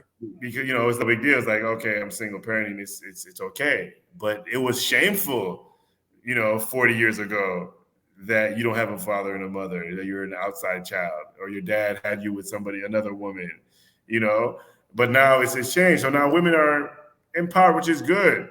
It's good. I'm not against that. I'm not against how it is. They can be, but I just want to live somewhere. At the cost of what, though? Give and take. They empowered, but at the cost of what? So yeah, fine. You are empowered now. Good for you, boo-boo. Good for you. You are empowered. You are empowered to buy a dog and die alone, in the words of KS. So Learn Crypto TV says, we did that. Oh, okay, so he said this. So the women just don't know. So what's worse, being upfront or lying about and hiding it? I think that's obvious. I think we all can say lying is always worse. And even before we get on the moral thing of just lying, right? Even before we get on the moral thing of lying, one reason why lying is worse is because when the truth comes out, and it always does, that gives ammunition to the other side. The other side, the woman, will be more hurt. Then you can run into things like from everything to slash tires, sugar in a tank, breaking things in a house or harming you, right? And you would have it coming. For the most part, you would have it coming because nobody told you to lie. You lied just so you can get extra resources being sex. You lied to get sex. So now when she finds out it was all a lie and she comes at you, I'm not saying it's legally justified, but whatever she do is what she do. Because for whatever time, you got what you wanted up out of the situation through theft, through lying. You basically stole the pussy. So with this way, being upfront about it, at the end of the day, that she can't come back at you like no kind of way. At work, what she could do is walk away. She could walk away, but she can't come at you because you was upfront about it. So let me give a take on that. Is that because everything you're saying is absolutely true, but a lot of guys are going to lose out on the sex if they tell the truth. They will. Because the women, and the American women, or the women that they're dealing with, are not going to go for that. They're going to be like, no, and you're going to miss out on it. So I remember being in marriages where it's like you're getting sex twice a month or once a month. It's like tough. I remember asking my friends, I'm like, dang, I don't want to lie. I don't want to cheat, but I don't want to get a divorce either right now. Like, what's worse, getting a divorce or cheating? And all my guy friends like, getting a divorce is worse. You might just cheat. I mean, cheating is better. That, like, most guys are going to say that cheating is better. It's like the difference between being sick and being dead. Like, it's better to be sick than dead. Yeah, right. Because you're dead is over. So if divorce is over, at least you can fix that. Of course, I never actually went through with it. But now that I'm in my situation, between not having sex, I think not having sex at all is worse than lying. But I think my situation now is the best case scenario. It's the best case, right? But if you're gonna say, a lot of guys don't have sex because they don't want to lie, and they stay in unhappy situations, and I would say that's not good out of that situation. Like, there's an option. You could be with or pay. Yeah, like it's like you could be with beautiful, younger, exotic women, and people are like, oh, it's because they're poor, they don't have money. I'm like, everybody needs something. But it works better for me. If my little money is impressive for them, it can't do nothing for my American wife. They're not impressed with what I have, and somebody else is impressed with what I have. Well, let me go with who's impressed with what I have, because I get better treatment. Shout out to Dr. Dre's ex-wife. I don't even know her name. Okay, already an attorney or a lawyer. She got the bag for $100 million when she divorced Dr. Dre. So get off of this thing, but American women don't want your money, or don't. I'm not even gonna talk about the child support, because the man should pay for his child, even though it doesn't necessarily have to be child support through the system if you have an agreement with the woman directly. But I'm gonna get off of that. But this thing about American women, they want resources out of men. They want your money too. They want your money. They want if your you paycheck. Broke, they're not going to take you either. They're going to be mad at you broke right. too. What do they say? We see all the TikTok videos all the time. To the point a lot of American women will say they don't even want the 9-to-5 man. The 9-to-5 man is a scrub. He has to be a scammer, a baller, a drug dealer. They might take an entrepreneur, maybe, even on the come up. But if you're a regular 9-to-5 guy making 20, 25, 30 bucks an hour, $1,500, a week or whatever, 50, they don't want that. They don't want that. So off this, well, the third world impoverished women, they're hurting for money and resources. So they'll take any man from America or from Europe. Just about American women, they want the bag. They want the elite 6-figure man at the top. You hear it on Kevin Samuels' show all the time. You hear it on Kevin Samuels. The American women, they want the elite guy at the top that makes 6 figures. If he makes $60K a year, that's not enough. He has to make $120K a year. And you know what the difference is? You know what the big difference is? The entitlement. I feel like, so the American women are like entitled to it. Like they feel like if they don't get their certain things, they feel like something's wrong with them. We're like, oh, I deserve it. When you go overseas, the Dominicans or the Venezuelans, the Colombians, whatever, they're grateful that you're there, that whatever you're giving. It's a difference from appreciating and feeling entitled. In America, the women feel entitled. In some place overseas, the women are appreciative. Big difference. Yeah, and then you want to help them more because then that makes you feel like they're thankful for what you're doing. So then you just feel better about what you're doing. You feel better, and it takes a little bit. It's just a way less. The average. So just people get concepts. The average pay or decent pay in the Dominican Republic or this area is $300 US per month. Where somebody makes that in a week is like they're not making any money in the States, right? But per month, that's like average. But a lot of people make less than that. A lot of people make $170, $200. But like I went to the airport and the people that check in the airport, the managers checking the airport, whatever. They're like $400. That's like a good job. Like you have to work hard to move up in management to get to that point. So if you're in a position where you can help somebody with that, give them a job and you help them and you say, okay, here's who won't appreciate that? They're going to appreciate that because you're not just coming with talk. You're not just coming with words. You're giving something that they don't have already. The American woman already has a good job. You can't offer anything you can't offer anything. My wife to try to tell my wife stuff. She wouldn't listen to me. Even I tell her something she don't know, she'd rather Google it. She's like, I'm not a baby. I don't need to tell me anything. They always talk about partnership, but in reality, it's like they want to control the situation. They want to be. I have to fight for equal rights in my own house. Now I'm the king. I literally only lift up my fork when I want to. If I want to lift up my fork, I lift up my fork. If I don't want to lift up my fork, I could be reading a book. I have somebody massaging my back, another putting fork. I saw that video you shared. You was just talking. One of your wives was rubbing your ear, and the other wife was rubbing your head, and the other wife walked by. Man, we won't. I wish I could show that video. I'm saying, chat, I saw it. Maybe next time. But I've never gotten more affection in my life. This is the most. And I saw it. She was rubbing your ear. One was just rubbing your ear. One was rubbing your head. The other was, making the food. I saw it. When I saw that, that's when I said, I have to reach out. We doing it. I had to Debo you. So you coming on the Big Boss Show. Yeah. And there's so many moments that I can't record. I want to record so bad. Like so many moments that are so special moments. So many beautiful moments that I can't because I don't want to be like, man, he keeps recording these things and showing to his friends. I don't want to think. Now he's bragging.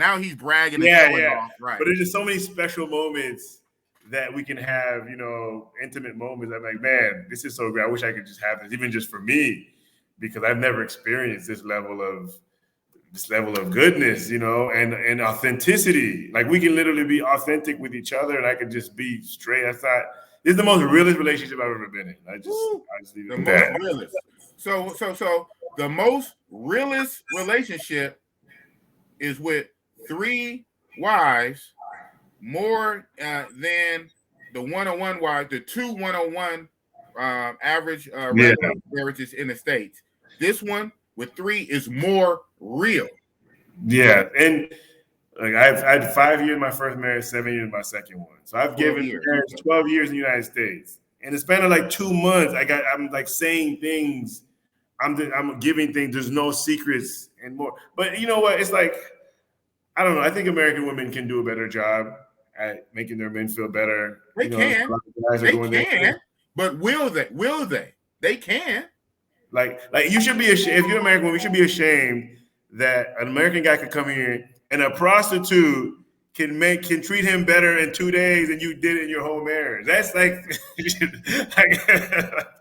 like a prostitute can make him feel more love and more care, you know, than you can. That's wrong. Like that you should.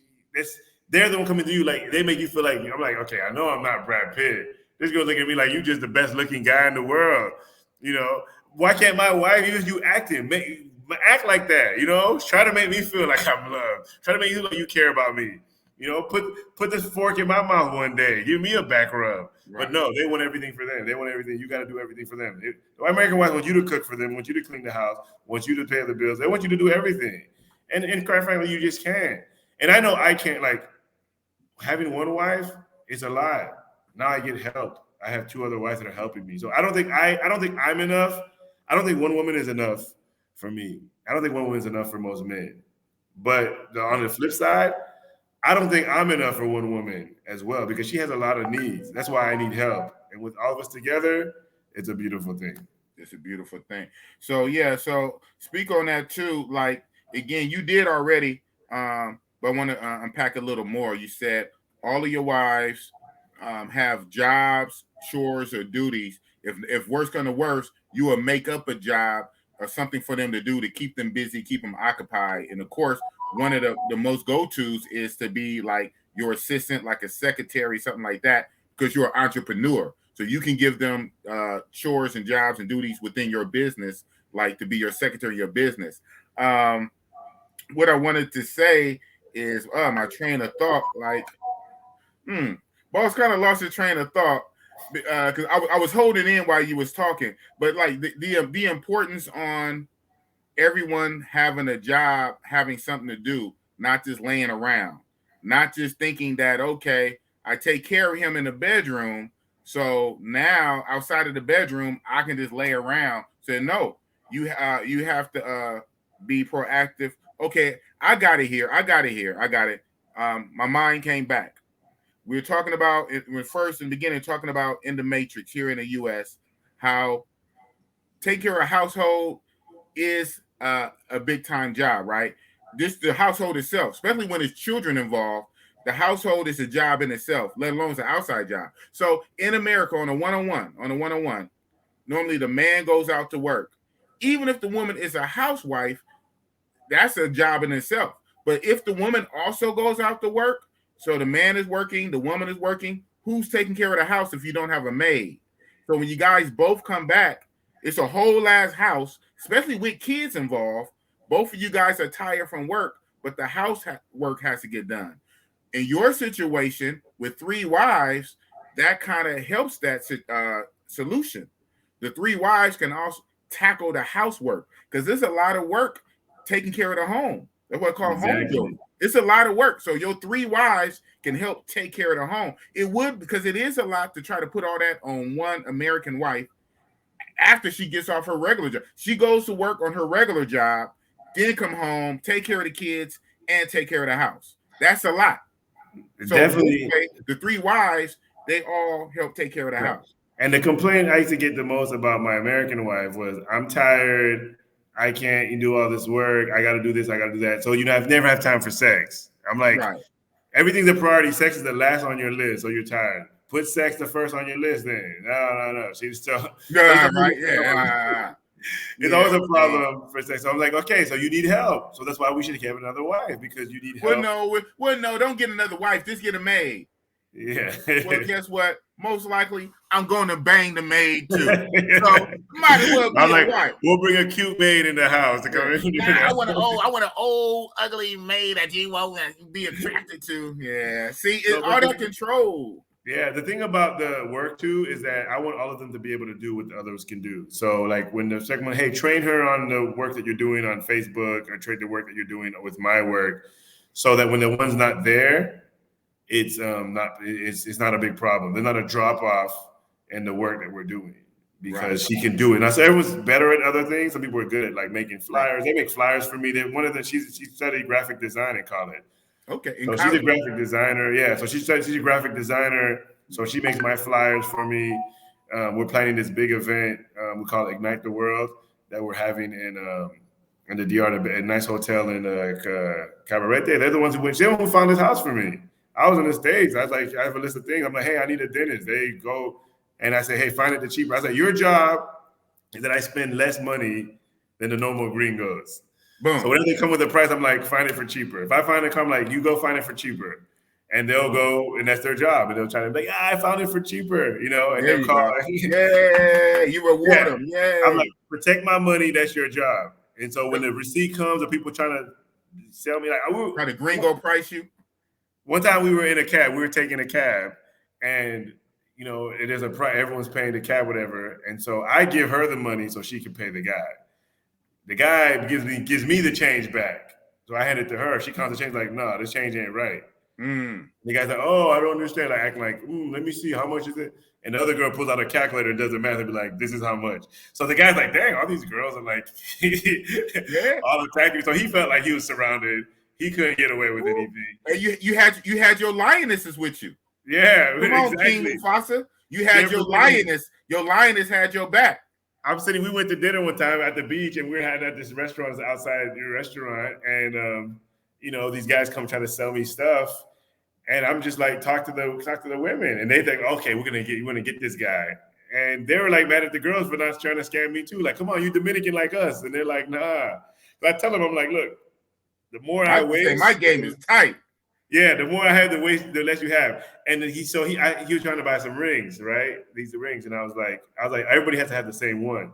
So the guy runs home to go get. He runs to a shop wherever he has, and he brings 3. But he was trying to sell it too much, and the girls, even though they wanted it, the girls are like, nah. He's like, I've bought shit next to this before, this and that. You overcharging, and they're like, nah, we're not gonna take it. I was ready to pay. You was ready to pay. I was ready to pay, but the girl said, nah, Dan, they scamming you. So I was like, okay. Shout out. And little stuff like that, like say all the little tiny things throughout the course of the day, every day, you can't get everything on camera. And it would be weird if you did. Little things like that they don't have to do, that you don't even really know, and you're not even tripping, you're going to pay, and they tell you no. That's how you know it's genuine. Because if they was out to get you, it'd be none of that. If they really was out to get you or only just using you. But you see, they giving you value. They saving you money. They down ready to jump other people for you. So that's how you know it's impressed. Yes, exactly. The difference is they're trying to like. There's a sense of like, I want to do more. Like, let me try to do more. Because there's 3. There's not, the work is shed by 3. Some of them want to do more. Like, let me show you. And that's that one that I feel like is. I don't feel like she's the one I feel like is not like trying to do too much. She's like trying to just stay even kilo. Trying to do the middle. Yeah, like the lowest part, trying to slide by. She's sliding by. I mean, she's happy, and I mean, in reality, if I was in the States, I wouldn't even be able to get. You would do it. You're right. If you was in the States, that level that she's doing would be like super.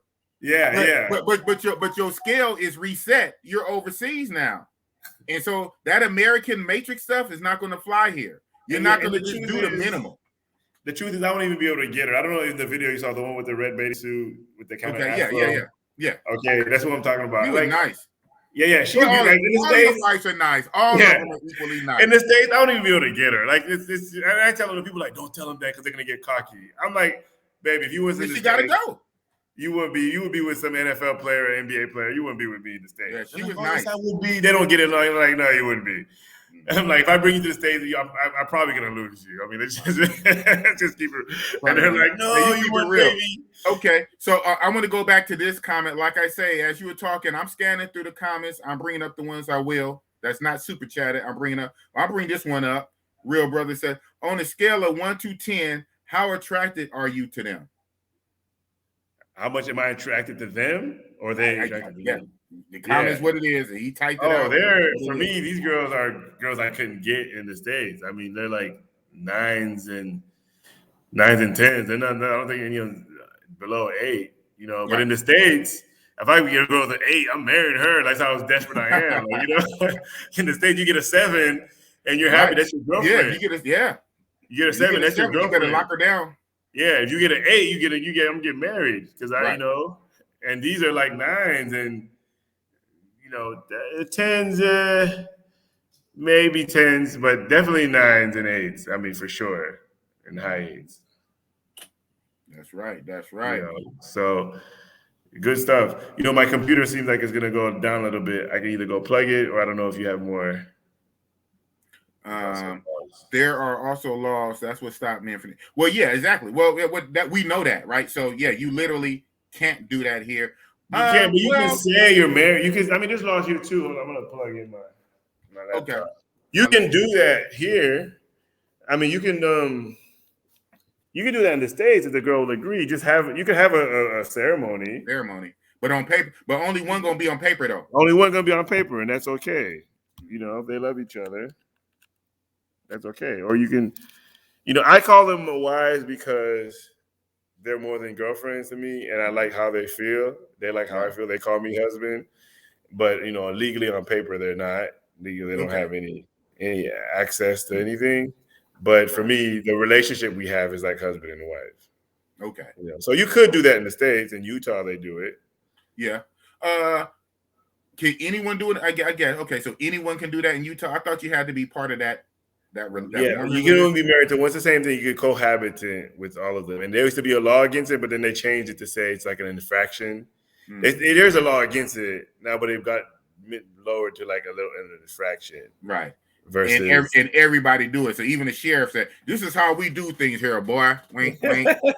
you ain't in the federal land right now. You in the great state of Oregon. We do things like here, boy. Wink, wink. But yeah, I find a lot of local places have their own little get downs. I find it crazy that polygamy is illegal, but like gay marriage has taken the thing. Like I would think that just same way you would, two men that want to have the same right to get married, so then I should have the right to marry two women. Exactly, because if they want to go the legal route, I mean the moral route, or especially the biblical route. First of all, everybody in America is not Christians, even though it is a so-called Christian nation. Not everybody is Christians. Not everybody follow the Bible. We have Muslims in America. We have everything in America, right? But if you want to use that argument about morality or biblical, whatever the Bible says about that lifestyle, and the Bible doesn't say you allow that. You allow that. So why are you not allowing this? What is the difference? So don't give me morality and don't give me Bible, because the Bible talks against a lot of things. No, but the Bible would be on my side. Look, the Bible does say two men should lay together. But Solomon, Abraham, all these guys had multiple wives. The multiple wives thing was a normal practice in the Old Testament for sure. And it doesn't clearly say that you can't have two wives. It doesn't say that. When it talks about adultery, it talks about going outside of your marriage to get another wife. But if she's your wife inside the house, it doesn't. That's not what it's talking about. So adultery is basically cheating, you know. But it doesn't say that you can't have two wives, right? You know? So the Bible is more on my side than it's. When people say, "How do you think about you come from a religious background?" I'm like, show me in the Bible where it says I can't do that, and they just can't. And they can't. People when the people who are against this lifestyle, I would love to debate with them all the time, and I say, tell me where it says, and they just say, well, you're gonna have problems. I'm like, okay, tell me more, and they can't really articulate why, because they've just been brainwashed. They just say it just seems wrong, but like why? Because you've been brainwashed. Right. It just seems wrong for a black man to be free. Right. The circular argument. It seems wrong. It feels wrong. Why? Because it seems wrong. It feels wrong. Why? because I was raised, it feels wrong. Okay, why? Exactly. And nobody has a really good argument because no matter what they say, you can have the same problem in one-on-one relationships. Jealousy, you can find it. The team thing is just better. 4 people can clean the house faster than 2. That's for sure. Come on now. And your sexual needs are going to be met with it. If all 3 women are not giving you sex, then you know something's wrong with you. Oh yeah, come on. You know you're in trouble. But when there's one woman, you don't believe them. It's like, So all 3, you can't have the same headache. Yeah, I got a headache. All three of you ain't on your ministration at the exact same time. Exactly. If I did something wrong and one wife is like, Dan, that's wrong, I'm not gonna listen to you. Second wife is like, Dan, that's kind of not right. Okay. Third wife said that, and I have to consider it like, okay. And I remember there was a time when the first one, when I told me we had 3, and the first one was basically, and she had basically left, but she wanted to come back because the other girl was like, man, she's the best cook. She was an awesome cook, Dominican cook, so fine. And she's really good. It's like, yo, bring her back. And I'm like, no. Wow. So the other wife said, bring her back. Yeah, the other wife was like, bring her back because like, we miss her. And then so both of them were like, Dan, I think give her a second chance. Give her a chance. I'm like, no. She's like, I'm like, all right, fine. I give her a chance. You have to listen to your lionesses, man. Right, yeah. And I brought her back. And so now she's thankful to the girls. Because, okay. So one of the wives that you have now is the one you brought back. You're talking about. No. Eventually at the end, she left again. I still had to get rid of her. You know, she came back. Ultimately, you were right. Okay, so when you had to get rid of her, ultimately the second time, did the other wives kind of see why? Yeah, the second time actually, the first wife, the was like, "You need to get rid of her. Get rid of her." She was like, "I was like, baby, I'm gonna do it. Just calm down. It's gonna happen. I see the reality." She's like, "No, do it in front of me. I don't want you to be telling her one thing." I'm like, "No, baby, I'm not gonna go like a crazy person." And she wanted me to be like, go in front of her, like to be like, do it in front of me. I'm like, no, just relax. I'll go talk to her, and I did it peacefully. Later, she came and thanked me, like, "I'll thank you because I was really upset." And I'm happy. Now I feel bad. And then she felt bad. She's like, dang. She felt bad because she really needed this lifestyle. She really needed the job or really needed the time, you know? So she loses. When you lose more than the relationship, you also lose your job. Right. You know, you lose the house. You lose, you know? So if you're acting up and she felt bad, man, I feel it was bad for her. You know that whole dynamic, even right there, to unpack. Shout out to you for standing on your guns when your wife, the Venezuelan wife, was like, "You need to do it now. You need to do it in front of me." Almost on some Matrix energy, but you on your square. You said, "No, I'm still the man. I'm still the king. I'm the head lion." I said, "No, I'm gonna do it when I do it, and I'm gonna do it on my way, and I will not do it in front of you." Exactly. I like that. And right? She thanked me later. Otherwise, you can start drifting back into Matrix mentality. Yeah. If you're the man, you're the man. Never admit. American woman would never admit she was wrong. But this Venezuela, she came back and said, "You know what? Thank you so much because I was wrong and I was just upset. And when I'm upset, I need you as a man to help me get reason." You know, that's the whole point. Men, we are supposed to be the rock. We know they are the emotional ones. They are emotional. That's why they need a man for guidance. They need a man. And American woman would never admit. She wouldn't be like, "Oh, I was mad." She'd be like, "Nah, you should have listened to me." Or even if she was wrong, she just won't say anything about it. That's the at best case silence. She won't say nothing. She'll laugh it off and just run past it like it didn't happen. That's at best. Yeah. But normally you don't even get that. Normally she'll still say, "You should have listened to me." Blah blah blah blah blah. At best, she won't say nothing. But no, for the average normal American Matrix chick. But shout out to you for being a man standing on your square and said, "No, I'm not going to do it in front of you. I'm going to do it on my time. I am the boss. You're not. I do it when I do it." And then later she said, "You know what? Thank you for being a man and having a pair of balls and not just listening to me when I'm mad and I'm in my emotion. I'm in my feminine emotional state. Yeah. And you bow down to me. Thank you for standing up to me, being a man." See, that's how I live my life. Exactly. But think about it. I'm here in the Matrix. What average Matrix woman is going to go for that? Yeah, exactly. What average matrix woman is going to go for a man to be in his masculine and to be the boss of his household? I'm the head of the household. You're not. And it's good if when I talk like that to an American woman, she ain't gonna take it. Yeah, she ain't gonna take it. But when the women come back and say, when the women come back to me and be like, you know what? I'm losing my train of thought.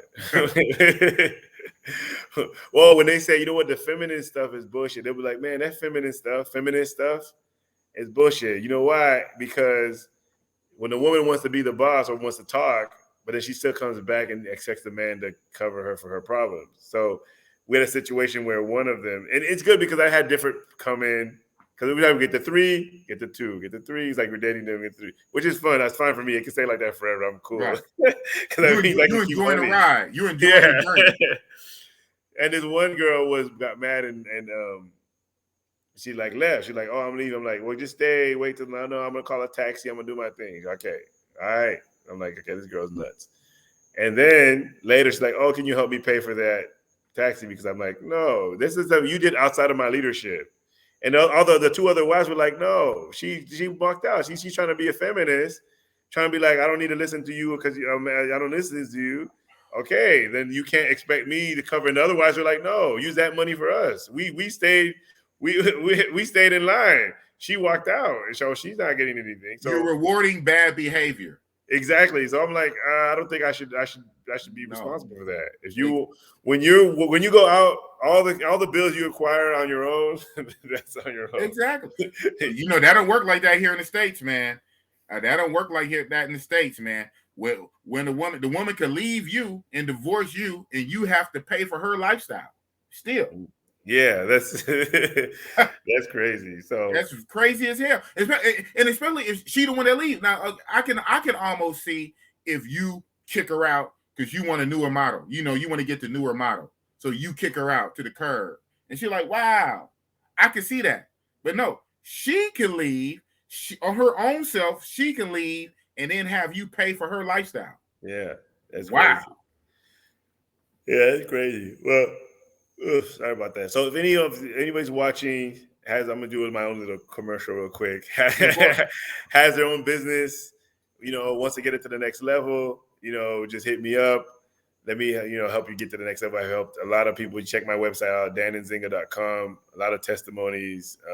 My specialty is to help people build communities around their business or business idea. So no matter if you're a mechanic, people who are going to be your customers obviously have cars or maybe like cars, you can create a community around that, whether it be on Facebook or WhatsApp, no matter what it is. If you're, whatever you're selling, there's an idea around it and you can create a community around that. And that's what I'm good at, creating communities so that you have a community of supporters. Or when you're ready to sell something, you already have them. So if anyone's listening to that, is interested, let me know. If you're also interested in having this lifestyle, I got everything on paper. I can guide you in. So that's my 30-second commercial. Boom, you heard it here. Dreamwork Dan. And so what I'm going to do is after this on WhatsApp or not, send me your information, like links to your stuff, and I can go back in YouTube in the dashboard and edit, and I can put it in the description. So it'll be in the description of this video. Okay. Even after it's posted, I can go back in and I can edit and I can add it in. So we're gonna do that after I post this video. Yeah, look like you're getting a little tired there. I know you told me you had like 4 or 5 Zoom calls earlier today. Today I did have a lot. One of them canceled, but I did have a lot of Zoom calls today. And I'm assuming some of those are like your clients or whatnot.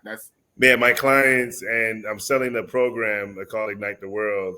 Okay. Which is I'm playing the thing in a deal for people to come for 1 week, and I train them with some other coaches on how to build a community around basically what I just said around their business. So that's one thing I'm doing too. Guys want to come, and my just belief is if you add a bunch of great minds together, entrepreneurs, people doing stuff together, magic happens. So we're trying to get them together, do a little seminar, and right here in Cabarete. When? What month? May. In May? Yeah, May 12th to the 19th. My birthday is May 14th. So y'all hear that? Y'all hear that, guys? We might be going to the DR. in May, huh? Like that's a give us a few months to prepare. Yeah, 3 months away. About 4 months away in May. Yeah, Okay, May mid-May. 12th to the 19th. That Okay, 1 in week. Cabaret. Yes, there'll be a bunch of people from everywhere, and so I want to say this too, real quick before you go. Uh-huh. So in this journey, while I was planning this whole thing, or like I was experiencing this, I had young girls. Cabaret is known for human trafficking. There's a lot of prostitution here, but Sasu is like the king of prostitution. Yeah, we know that. So I had some, girls. I didn't know the game really. I didn't know what was going on, but girls would come to talk to them, and then they'd always ask you to help them pay for their rent. Oh, I'm getting kicked out, or my grandmother's. I'm like, you survived this whole time before me. Now all of a sudden I'm here, and I was like, oh, please help me with my rent. Please help me. I'm living with my mom. I need to get my own place. So I had a bunch of that, and I asked her, how much is the rent? And it was 3,000 pesos, which is like $60, like a little bit less than $60 a month. I'm like, right, $60 a month. I it's not that bad for somebody that's all they want. So I had a situation with this young lady who, she came to my house. We hung out. I met her daughter, and she was like, "No, I'm not a prostitute. I didn't give her anything. I just was going for the getting to know her thing." But then she kept on asking me for the rent. I didn't pay her. That was before I knew how much it was. I was like, "Nah, I'm not gonna pay her. It's like $60." I'm like, "Nah, I'm not gonna pay you because you're not a prostitute." But then when I found out how much it was, I was like, "Dang, I could have helped her. That was not a big deal." So I kind of felt really bad. So a couple of days later, I'm walking on the beach. I'm by myself. She finally stops texting me for a tape. I'm like, okay, she finally gets it, because she was texting me, please, please, please. She begged me. I didn't give it to her. And I'm on the beach, and I see this guy, and he's like, oh, hey, you want girls? I'm like, nah, I'm good, really. That's really not my thing too much. But she showed me, he's like, no, I got all these girls. Show me these pictures. And showed me this picture of a bunch of girls. And who would I see is that girl that I had met. Shut up. Yeah, and she was like the first one. I saw a whole bunch of her pictures. I'm like, oh, I didn't know she was. Like, but I'm not a prostitute, Poppy. I'm not a working girl. I was actually thinking of dating her, and I was like, oh, that's kind of messed up, because she was like, oh my God, she's really beautiful. I'm like, okay, I want her to be, I was like, she's a good one. She didn't really ask me for money like that. Oh, cool, I'm like, that's kind of messed up. So I said, you know what? Ask her how much I want her. I told the guy doesn't know I know her. Ask her, tell her I want her. And she's like, okay, hold on. He calls, and she's like, I want $60. I'm like, dang, she's trying to get that rent money. That is exactly what she asked you for. Well, actually, before I'm like, oh, dang, I should have gave it to her. I guess hopefully that she's not out doing it. But I'm like, well, I mean, I don't know. I didn't know how that's a situation where I'm like, tell her to come, and then I'll and she couldn't get a hold of her. Then the guy's like, you know what? She's not really one of the good girls. I have all these other girls. Like, forget about her. She's just trying to pay her rent. Like, he didn't know that I knew. Oh, he's like, this girl has a daughter. She's just really trying to do. I'm like, dang, tell her. She's like, she didn't want to come out. She turned off her phone. I'm like, damn. I'm like, well, I want her. So I told the guy, I don't want anybody else. I just want her. But he couldn't get a hold of her. So I was like, dang, she really is kind of like just trying to pay her rent at the end of the month. So I felt really bad. Finally, when she found out, the guy kept on sending her a screenshot of our messages, and she's like, oh, I know that guy. I can't do it. So she was embarrassed. Like, oh my God, I'm embarrassed. This guy thinks I'm a hooker. I'm not. Well, but I'm like, how does he have your stuff? So then when she finally came, she said, look, because he was doing everything on Facebook. He was messaging her on Facebook, and he was calling her from Facebook and stuff. He's like, the guy doesn't have my number. He saw me on the beach, and I knew him from high school. He got my Facebook account. And so what these guys do is, if they know a girl, they get their pictures and they try to find a guy for her, and then they just harass the girl and be like, hook up with this guy. And she's like, look, I don't want to do that. But if they're really desperate enough, they will. They will do it. And so from that point, I said, you know what? I'm going to start a program to help these girls out. And I'm going to help like 5 girls. And so what I did was, because I have a coaching program, like Core, I have it in Spanish. Like years ago, I translated. I don't know why I just translated. I didn't even have a reason, but somebody translated it for me. So I'm going to help these girls. So some of these girls that I went on dates with that I never hooked up with, I said, hey, how much is your rent?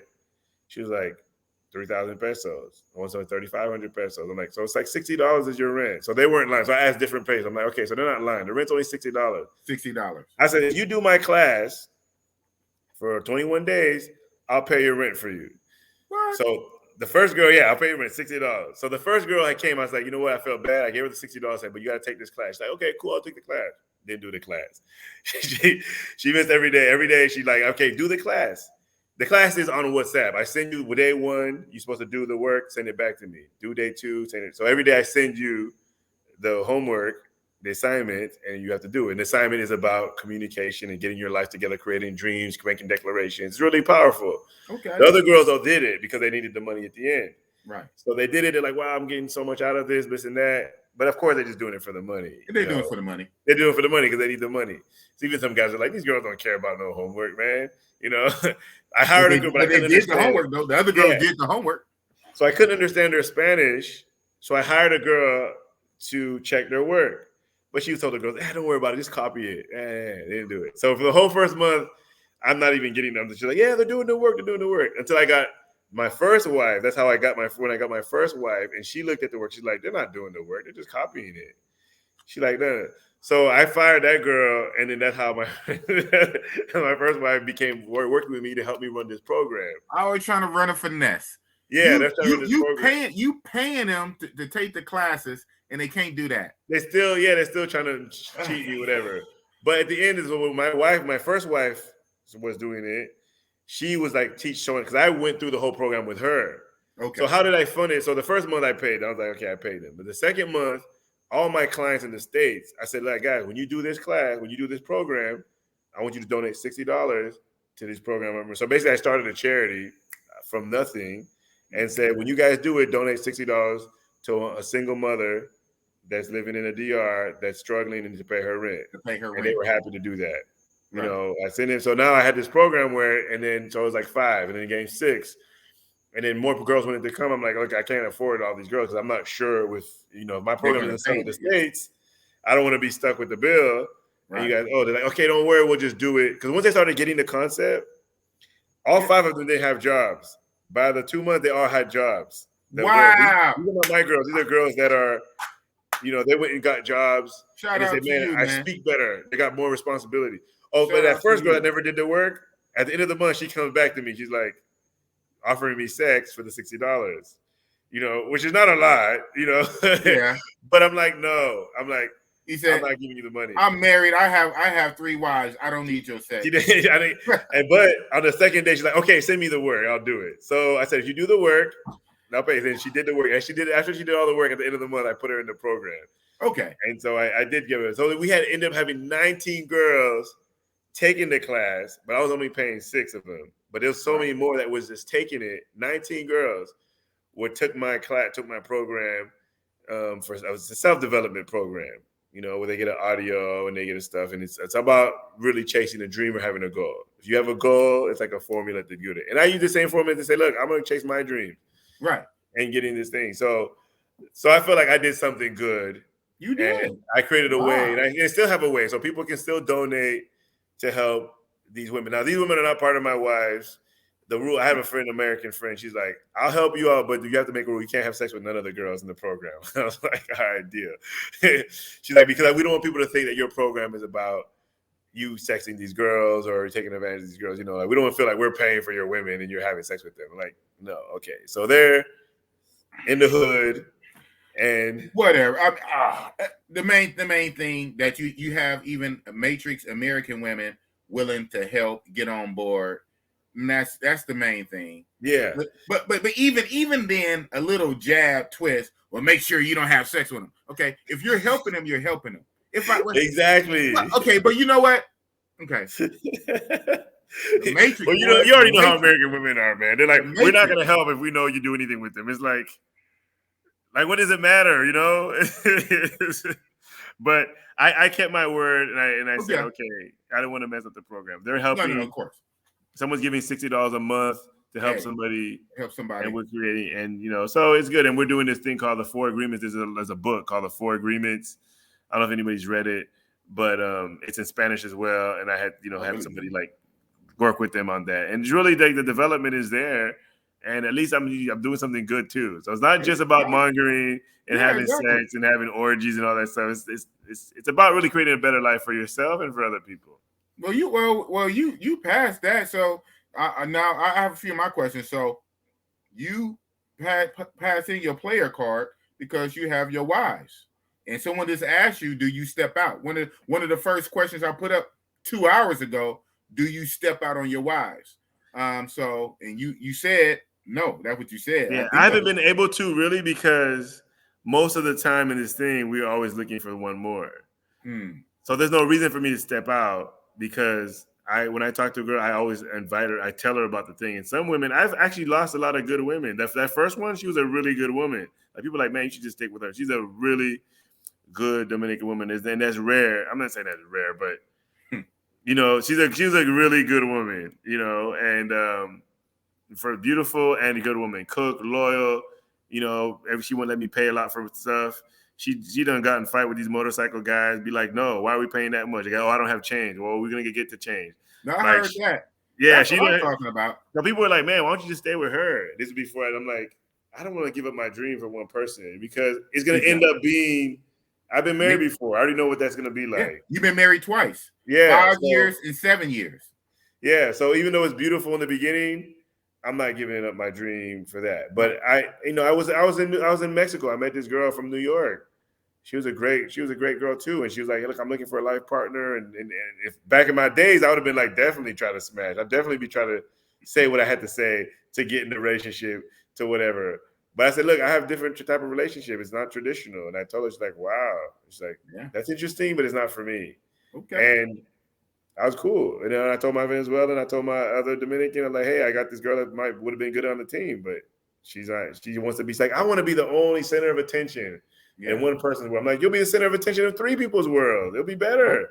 Right. Like you want love from one guy when you can get love from 3 people. Well, like I said in the beginning of this in my video that I still don't remember the name of my own damn video. That's crazy. There is not enough men in the world, literally. I mean, factually, by the numbers.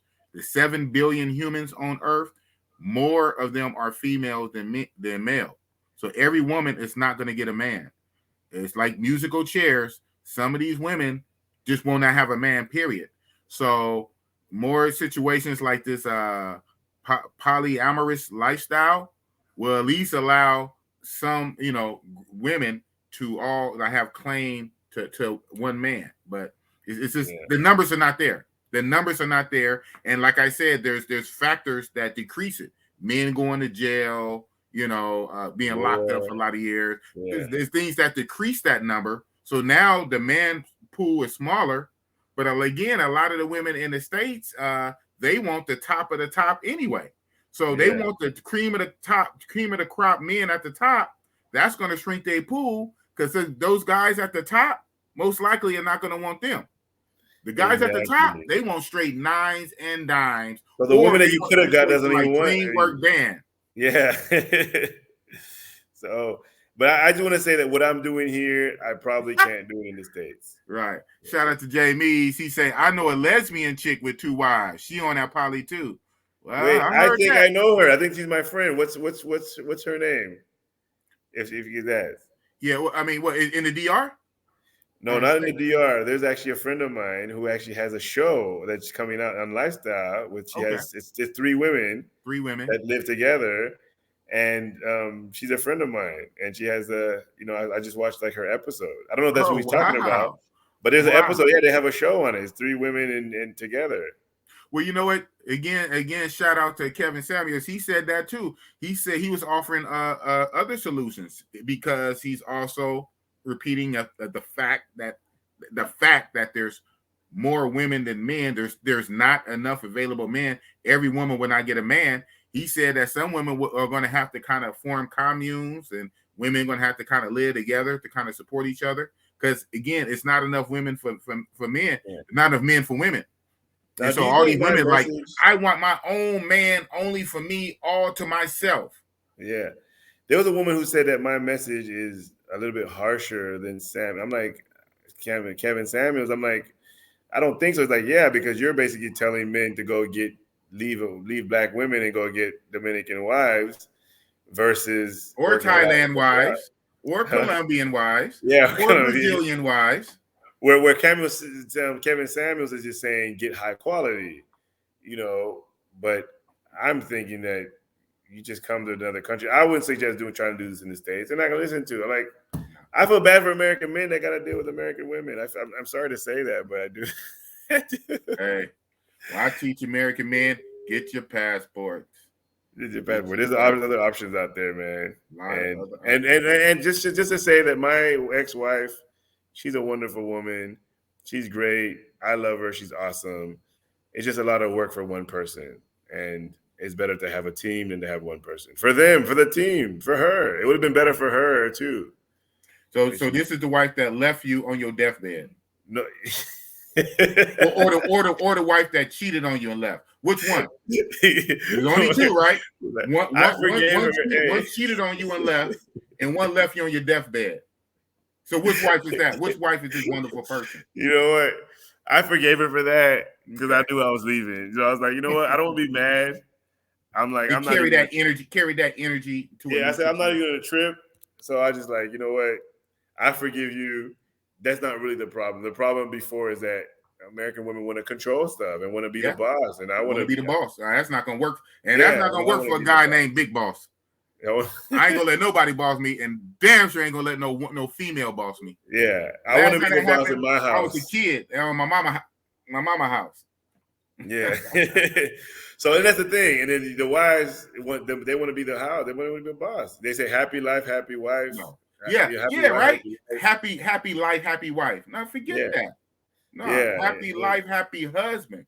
You make sure that the lion is taken care of.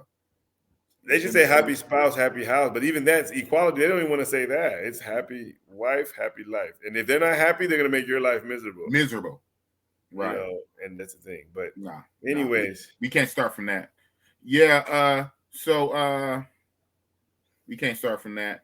So like, hey guys, we going to DR, man, in May.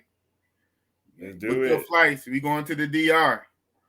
Yeah, you take your class, man. So where we gonna be staying? What hotel we gonna be staying at? It's called Taina Hotel. It's right on the beach. It's one of the nicest ones in Cabarete. And I made a deal with them. So it's not normally all inclusive, but I made a deal with them for my people where they get breakfast, lunch, and dinner, drinks. And so they're making it all inclusive just for my event. Just for my people. Yeah, it's gonna be so. We got events that we're doing like excursions, you know, all this stuff. So I have it's like 2 in 1. There's one Weekend of Champions, which is just Thursday, Friday, Saturday. People leave on Monday, and then I have the Ignite the World, which is where they actually learn this stuff. So some people just want to come to have the fun. Yeah, of course. You know, just come to enjoy yourself. I'm like, come through. It's fun and just be with cool people. Okay. You know, so. Well, Mr.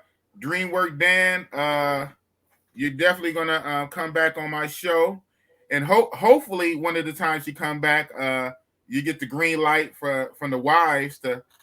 I think next time I have them, because I'm sure that like if I don't get all of a sudden like a lot of heat from family from stuff, because I'm like my family's not they're not watching podcasts or stuff like that. So I don't be good. A week passed by, they'll be like, okay.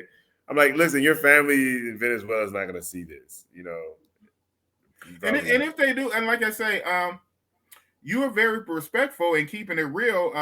You know what I'm saying? You're just showing and explaining, you know, and journaling your life and your experiences, you know. So it's nothing bad outside of people's own preconceived their issues, whatever they are bringing to the table.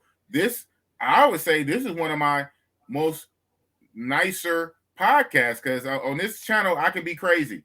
So, but you know, because I knew the subject matter we were dealing with, I toned myself down, you know, and this, you know, dealt with it. So this has been nice, in my opinion. People say like, you know, like Venezuela, her sister's like, oh, you're crazy. Like people just assume that you're crazy. My guy, people say I'm going through a midlife crisis. This is not real. This is, you know, so even your friends and family is judging you, but we'll see. And I'm not afraid to get judged because I think I'm ready to debate with them. I'm like, show me where one-on-one relationships, 80% of them fail. That is better than what I'm doing. We know the divorce rate. Well, we know the divorce rate in America already. So, show me, and not from emotion, but what you feel. You feel emotion, or you're trying to come moralistic, claiming the Bible. You're thumping the Bible with morals, and even if you use the Bible again, you had these kind of lifestyles in the Bible. right? So you can't even really use that. Yeah, So, I can debate the Bible with them if they want to debate the Bible. right.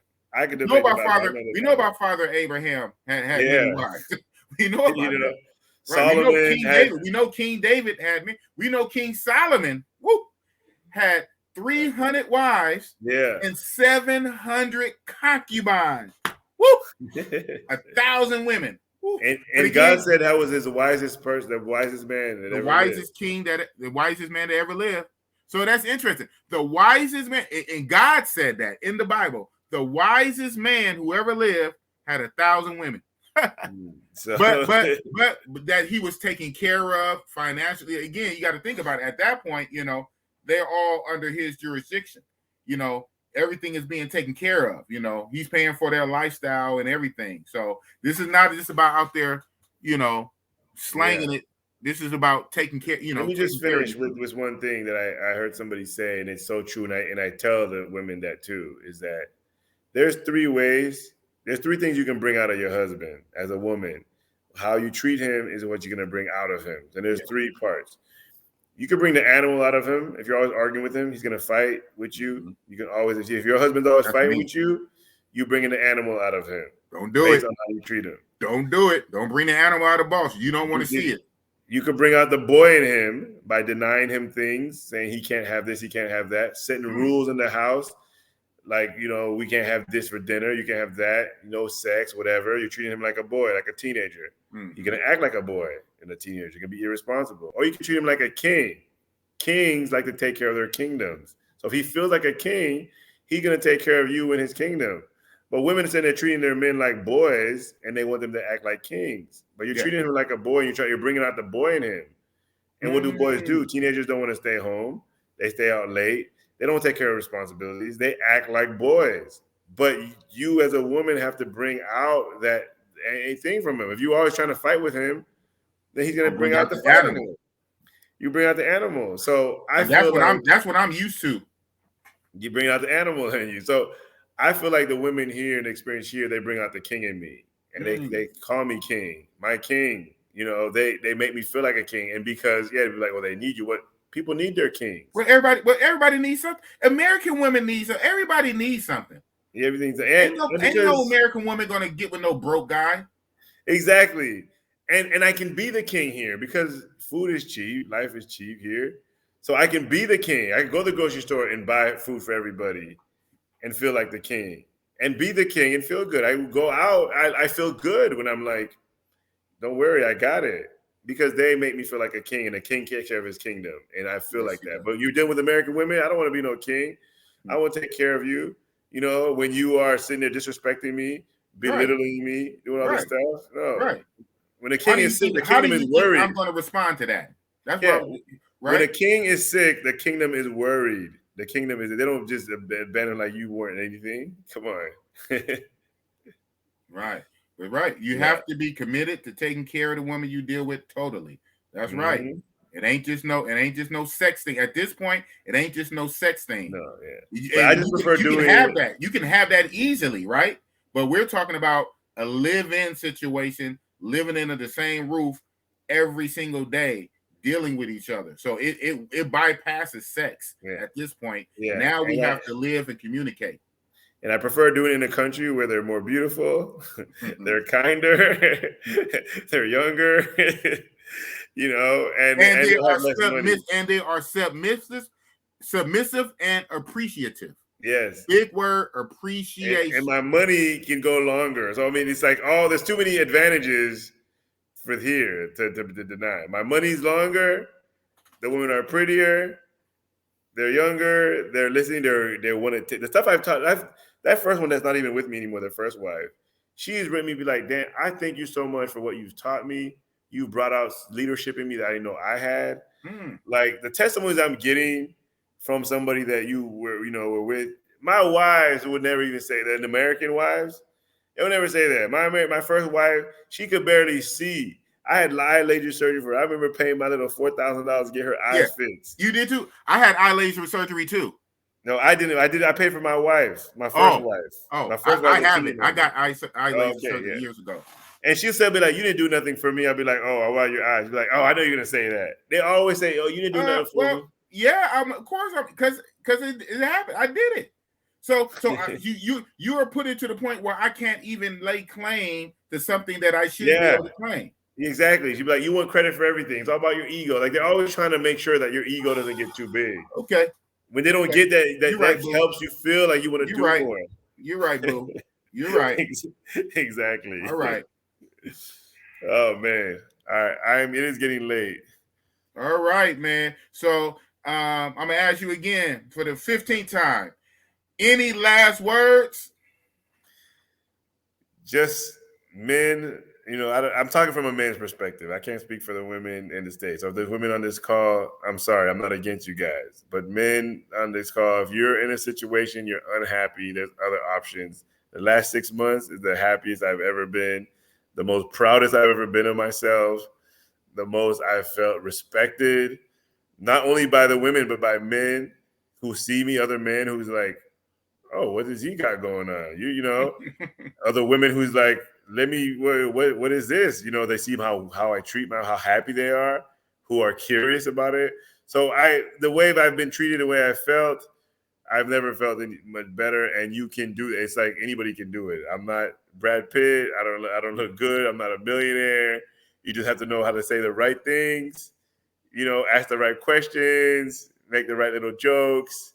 And next thing you know, you found a person and she's willing to try. You'd be like, well, let me try this out. And then you got them. And so if y'all want to do that, man, it's possible. I encourage you guys, go live your dream, live your best life. Because we're all going to die. Yes.